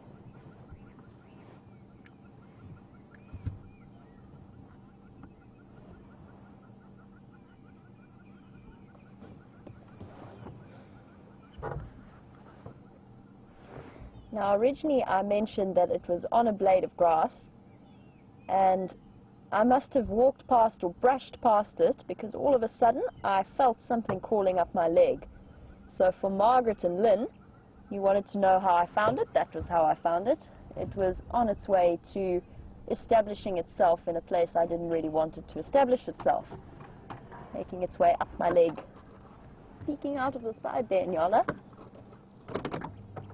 Let's see if I can go backwards a little bit.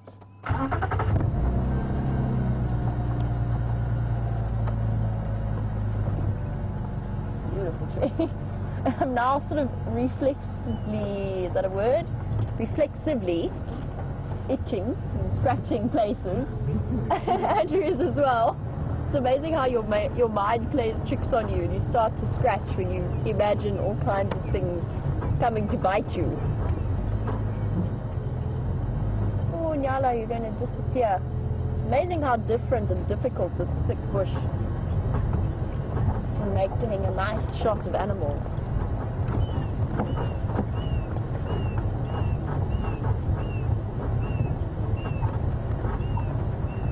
Here we go. Hello, Nyala.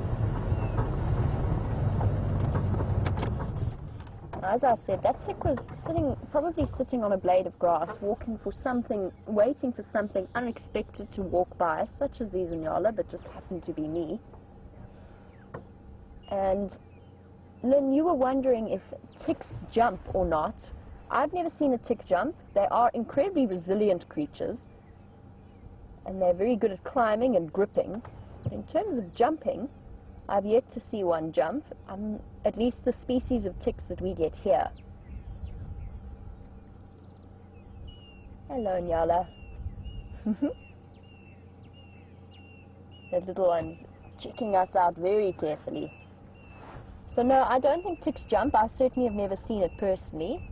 I've seen them get to some very amazing places, but that's purely through those incredibly strong legs that they have to climb. They are interesting in their own way. I know that, please don't stress if you're worrying about Lyme disease. It's something that our ticks don't carry. They can make you ill. They say that about 1 in every 1,000 tick bites turns into tick bite fever.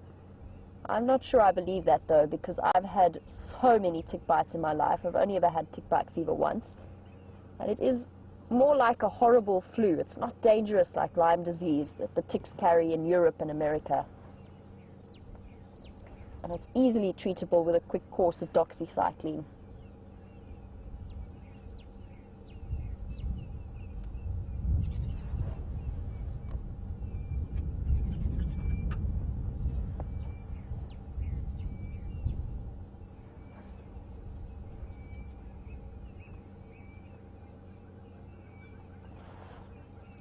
My tick species and life cycles are a little bit rusty. It's been a while since I've thought properly about them. But a big thank you to Maddie for your email with all of that information about ticks. I will be settling down to read it properly once I get home. And we can chat a little bit more about one of my least favorite insects to see. And it is just one of those inevitabilities of summer. Not something we can complain about. I mean, last night there was a solifuge, which is a giant red Roman. It looks much like a spider, but huge and red-colored. It runs very fast, and it crawled all over me last night. Ran across my face, ran across my feet. And I'm quite happy to have it, because just much like that red-lipped herald we were talking about earlier, it's a very useful way of keeping other creepy crawlies out, including centipedes, which are my absolute worst, personally.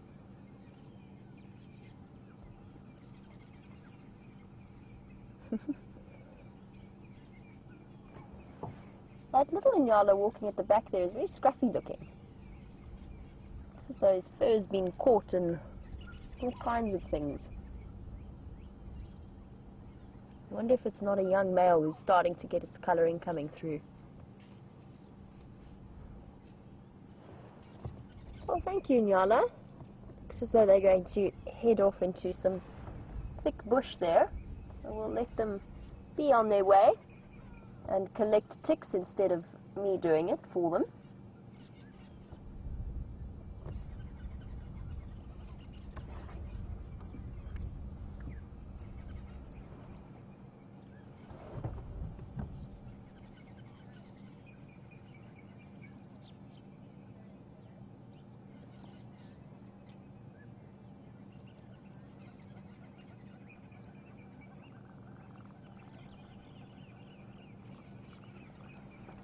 Well, big thank you to both Marilyn and Karina for already jumping on what species that you think that a tick might be. I'm going to have to go and have a look at it written down before I attempt to relay that particular piece of information to you. Both of them are Latin names, but it'll be interesting to have a look and see. Both of you seem to be in the same family, or in the same genus, but with differing opinions as to the species of it, so the specific species. But thank you for sending that through. I really appreciate it. And the wonderful thing is, when you guys do teach me stuff like that, when you do share stuff like that with me, it sticks in my head in the most incredible way. Just like that little thin marble lichen moth that we spoke about a couple of weeks ago. It's just one of those pieces of information that stays with you because you've got such strong memories associated with it. It's a great way to learn out here, is by living and doing. And the more time you spend out here, the more there is to learn about and to see.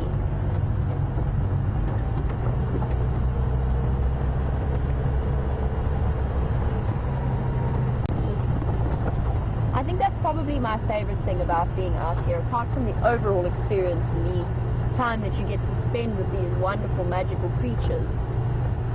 It's also the fact that no matter how long you're out here, you will never know everything. You will never have the answers to anything, and something will always surprise you.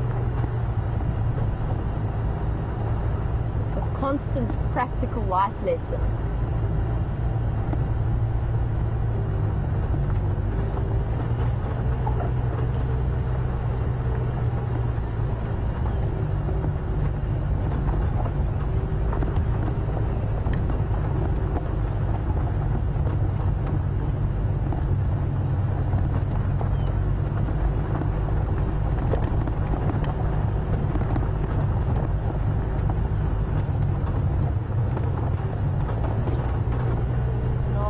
subject of the weird and wonderful creatures, including the creatures of the creepy, crawly, flying kind, Cebu Sisu, who is also known as the Black Mamba, you were wondering if we have any beehives around here.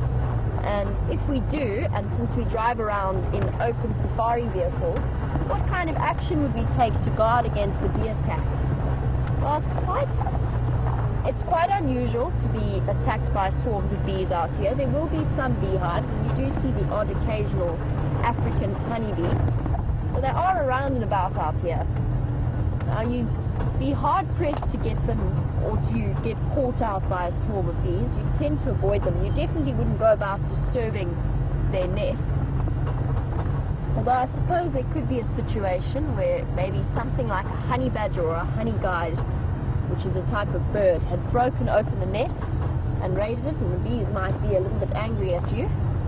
And in that case, I guess the most important action would be evasive action, because they can be attracted to things like sweet fruits that the guests might be eating, sweet drinks that they might have for drink stop, or even their types of the sunblock that they use. Now, for the most part, I think it would be very easy to avoid that. Oh, elephants. I wondered why there was a giant tree in the middle of the road. Hello, elephants. You've made a roadblock. Come clean up your mess. Come here. Come back here and take this off the road. Naughty creatures. The most important thing, just to finish off Cebu Sisu's question, since I know that you had that wonderful ellie sighting with Brent, the most important thing is you've always got to make sure that your guests, if they're allergic to bees, that they're carrying the medication that they need. So before you go out on any kind of game drive, and it doesn't matter if it's an EpiPen for allergies or any kind of heart medication or something to do with asthma, you've got to double check with your guests before you leave and make sure that they have the medicine that they need. All right, my girl. What can I do? Message received. I'm sorry I told you to pick up your mess.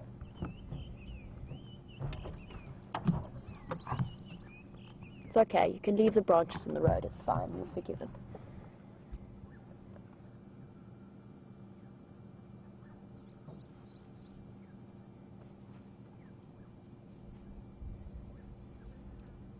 She's got a tiny little baby with her. It's quite a small herd, it's just this female and the youngster and then a young male.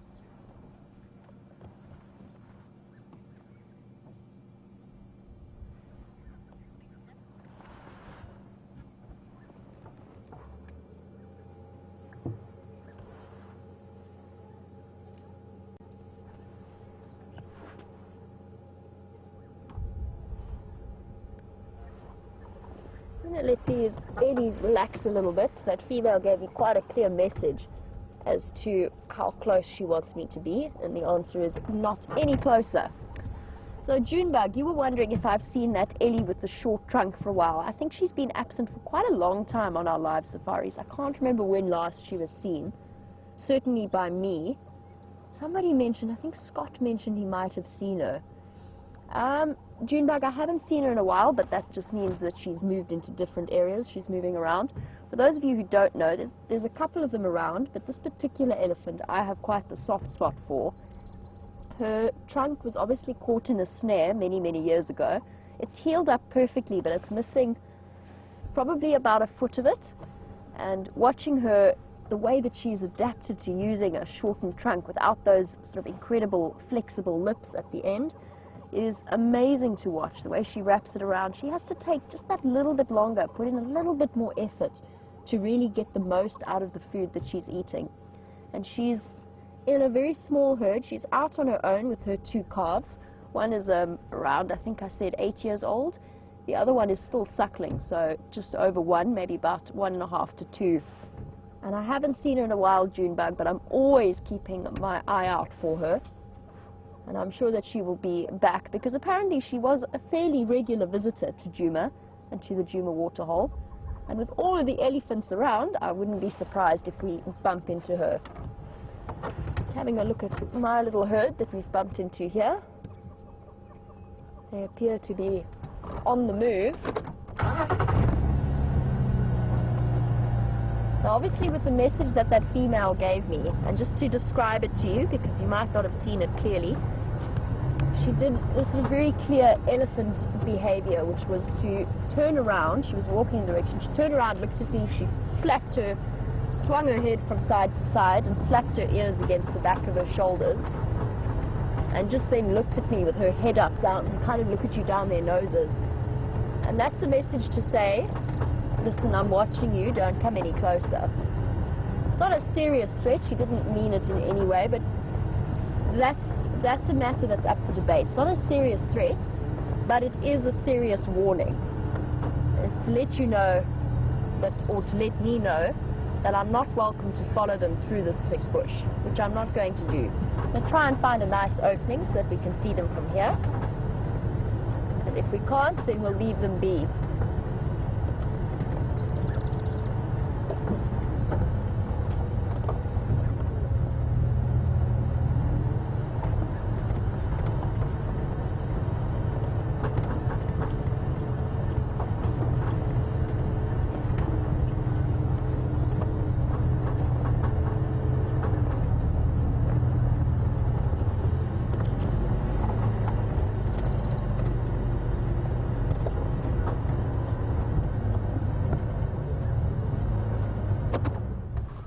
Nope.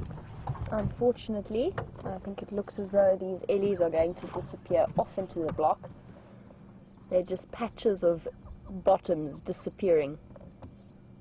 They've settled down in there, they're not moving, but I'm not going to go crashing after them. It's not necessary, especially since you had that wonderfully quirky herd with Brent earlier.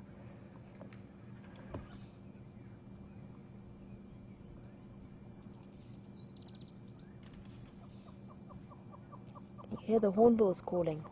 There they are, there they are. Let me shift forward a little bit so we can have a look at the hornbills making a noise. See if they do their mating display. I think you can get them from there, Andrew. What there? Ooh.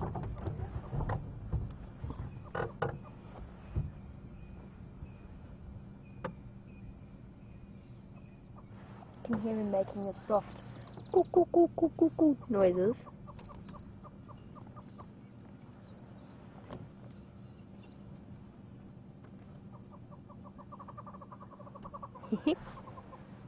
Off they go.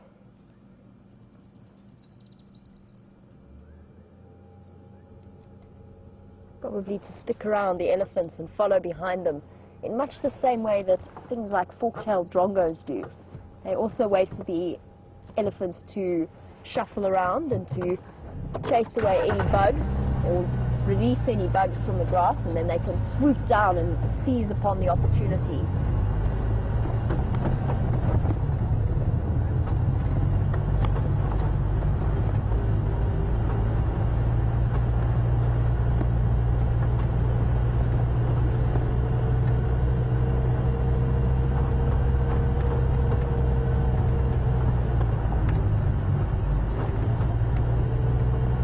Tremendous amount of ground today, just double checking for tracks.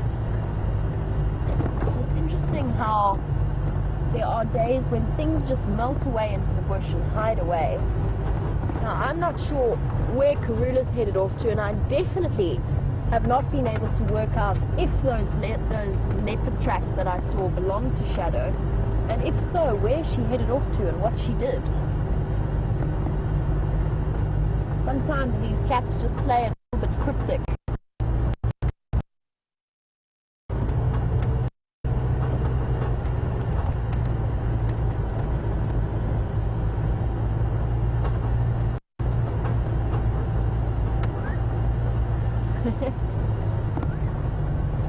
Black-headed oriole whistling somewhere. Oh, there he goes. They're also incredibly difficult birds to get to see. Beautifully striking and bright yellow with a black head, but often quite elusive, or at least in my case they've proved to be quite elusive.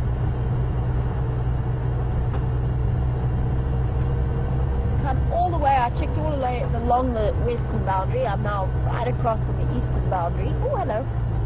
Buffalo. Hello, buffalo.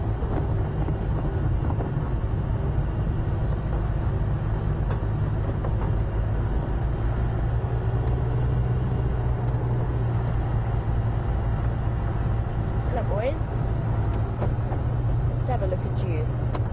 We've actually got quite a nice example here of these two boys. I've got my head down. Just have a look at the one on the left first, and then compare it to the size of the one on the right. The one on the left is very big, very stocky looking, and very healthy. He's got thick, solid horns. And then have a look at the one on the right.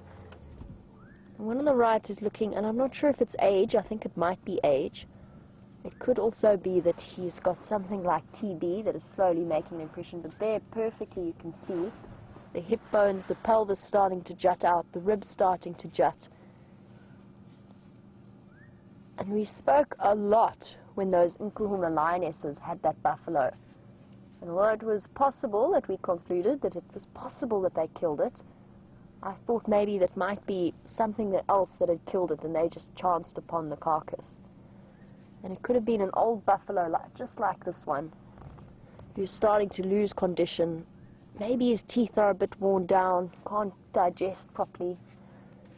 But he's definitely looking a little bit scraggly and a bit unhealthy, still with a very impressive set of horns. Oh, I hope those two buffalo carry on what they're doing. We'll try and sneak forward so we can see them. They're having a bit of a sparring session.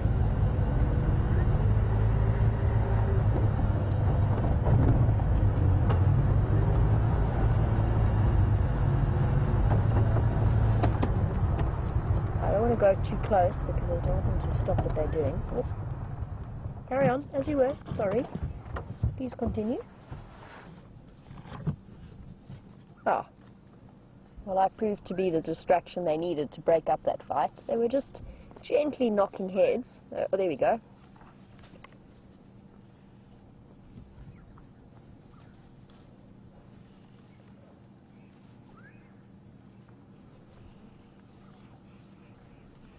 A serious conflict, obviously. Just a bit of a battle between two big bulls. Not sure what their disagreement was there. Well, let's have a look at the let's have a look at the buffalo on the left, who's slowly making his way towards us.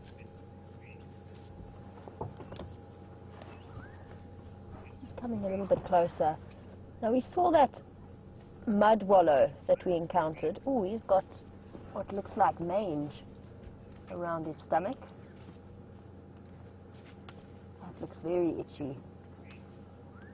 There's some serious skin condition happening there.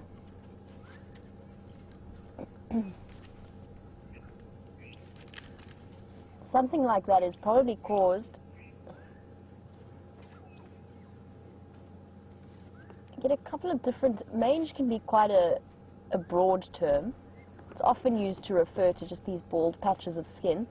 Now, mange, by the truest definition, is caused by a little ectoparasite that causes that itchy, scabby skin.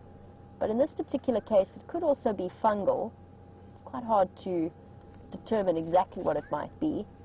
I know you were discussing it yesterday with Brent, and we've got quite a clear example here on this boy. Now, that's probably not going to do him any harm at this point. But if it gets more serious, then it can actually be life-threatening.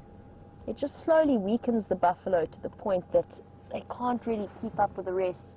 They start to become an easy target. You can see where the skin is starting to sag and to look cracked, especially around his armpit and then on his stomach there, or at least his side.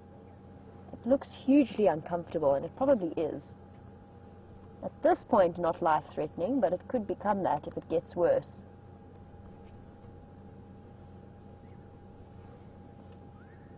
And I'm just looking at these Duggar boys to see it. Quite a few of them have got it. And it's something that can be quite contagious. So we saw those two of them briefly clashing horns. But obviously, in terms of personal space, the buffalo aren't too stressed about physical contact.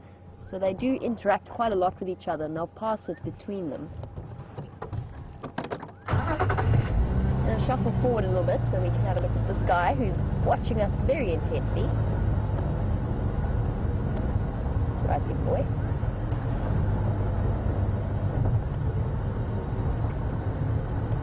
interesting how some of them are just a little bit more skittish than others. He's actually a really pretty buffalo. Got an interestingly shaped boss and head. It's kind of like, it dips really low, it's really straight. And beautifully symmetrical horns. Look at that. Interesting looking buffalo. I think it's because that line of the boss at the base of the horns is so straight across his forehead, and it's quite low as well. But look how perfectly symmetrical those beautifully curved horns are. I think this one's a little bit younger than the others as well. I mean, if we compare it to, I'm trying to see if this one on the left is going to lift his head, but it's such a different shape in comparison. Let's have a look at the one on the left there and at his horns. You can see how different the boss looks. It doesn't meet as well in the middle as that other guy did. It's curved and rounded, and that's the sort of normal, typical buffalo look.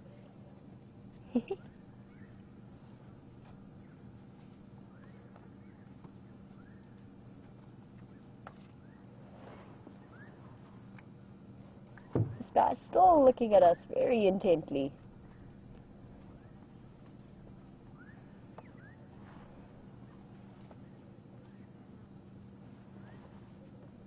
Well, definitely a nice way to end off my sunrise safari with elephants and then this herd of Duggar boys in very short succession. It'll be interesting to decide where to go from here for the sunset safari. I'm still trying to break what's become a bit of a leopard drought for me.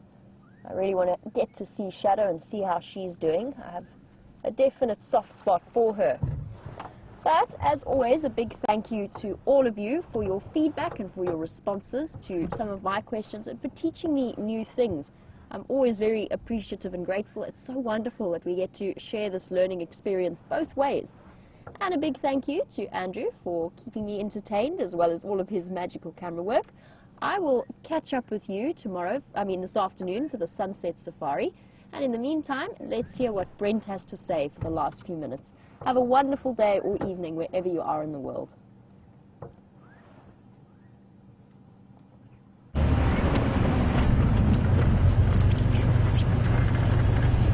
Welcome back, everyone, and we're getting towards the end of the sunrise safari. Found some flowers. So while we've been moving around, Liam and I have managed to find some flowers for you guys. One's quite an interesting flower. I'm going to just get up onto the open area here and we'll have a quick chat about it.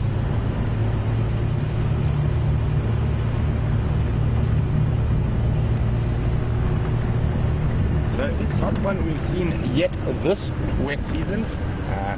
Pretty sure we saw it towards the beginning of the year. Oh, we got a spider web. Okay.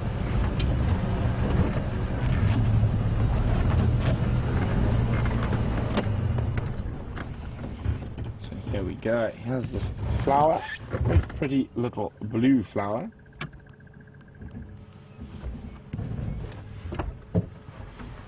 Here we go. Called a blue commelina. Commelina erectus is its Latin name. So if we've got any Swedish viewers out there, it is named after a trio of Swedish botanists that came out to Africa in the 1800s, the Commelina brothers. You can see these two very big petals, and there's actually, if you look underneath here, an almost transparent third petal. So two of the brothers made some very, very big discoveries, and so the two big petals represent them. And the one brother, he sort of died, can't remember exactly of what, but probably of malaria, before he made any major discoveries. So there are quite a lot of Commelinas. There's yellow ones, there's smaller blue ones, so we'll definitely keep a lookout for more Commelinas. But thanks very much for joining us on the Sunrise Safari, and thanks for bearing with us for that first hour where we had those technical difficulties. Our tech guys fortunately managed to fix that nice and sharply. and hopefully we won't have any problems on the sunset safari. So from Viam and myself, a big thank you for joining us. Thanks for all the questions and the comments, and thanks to everyone in FC, and we'll see you later on the sunset safari.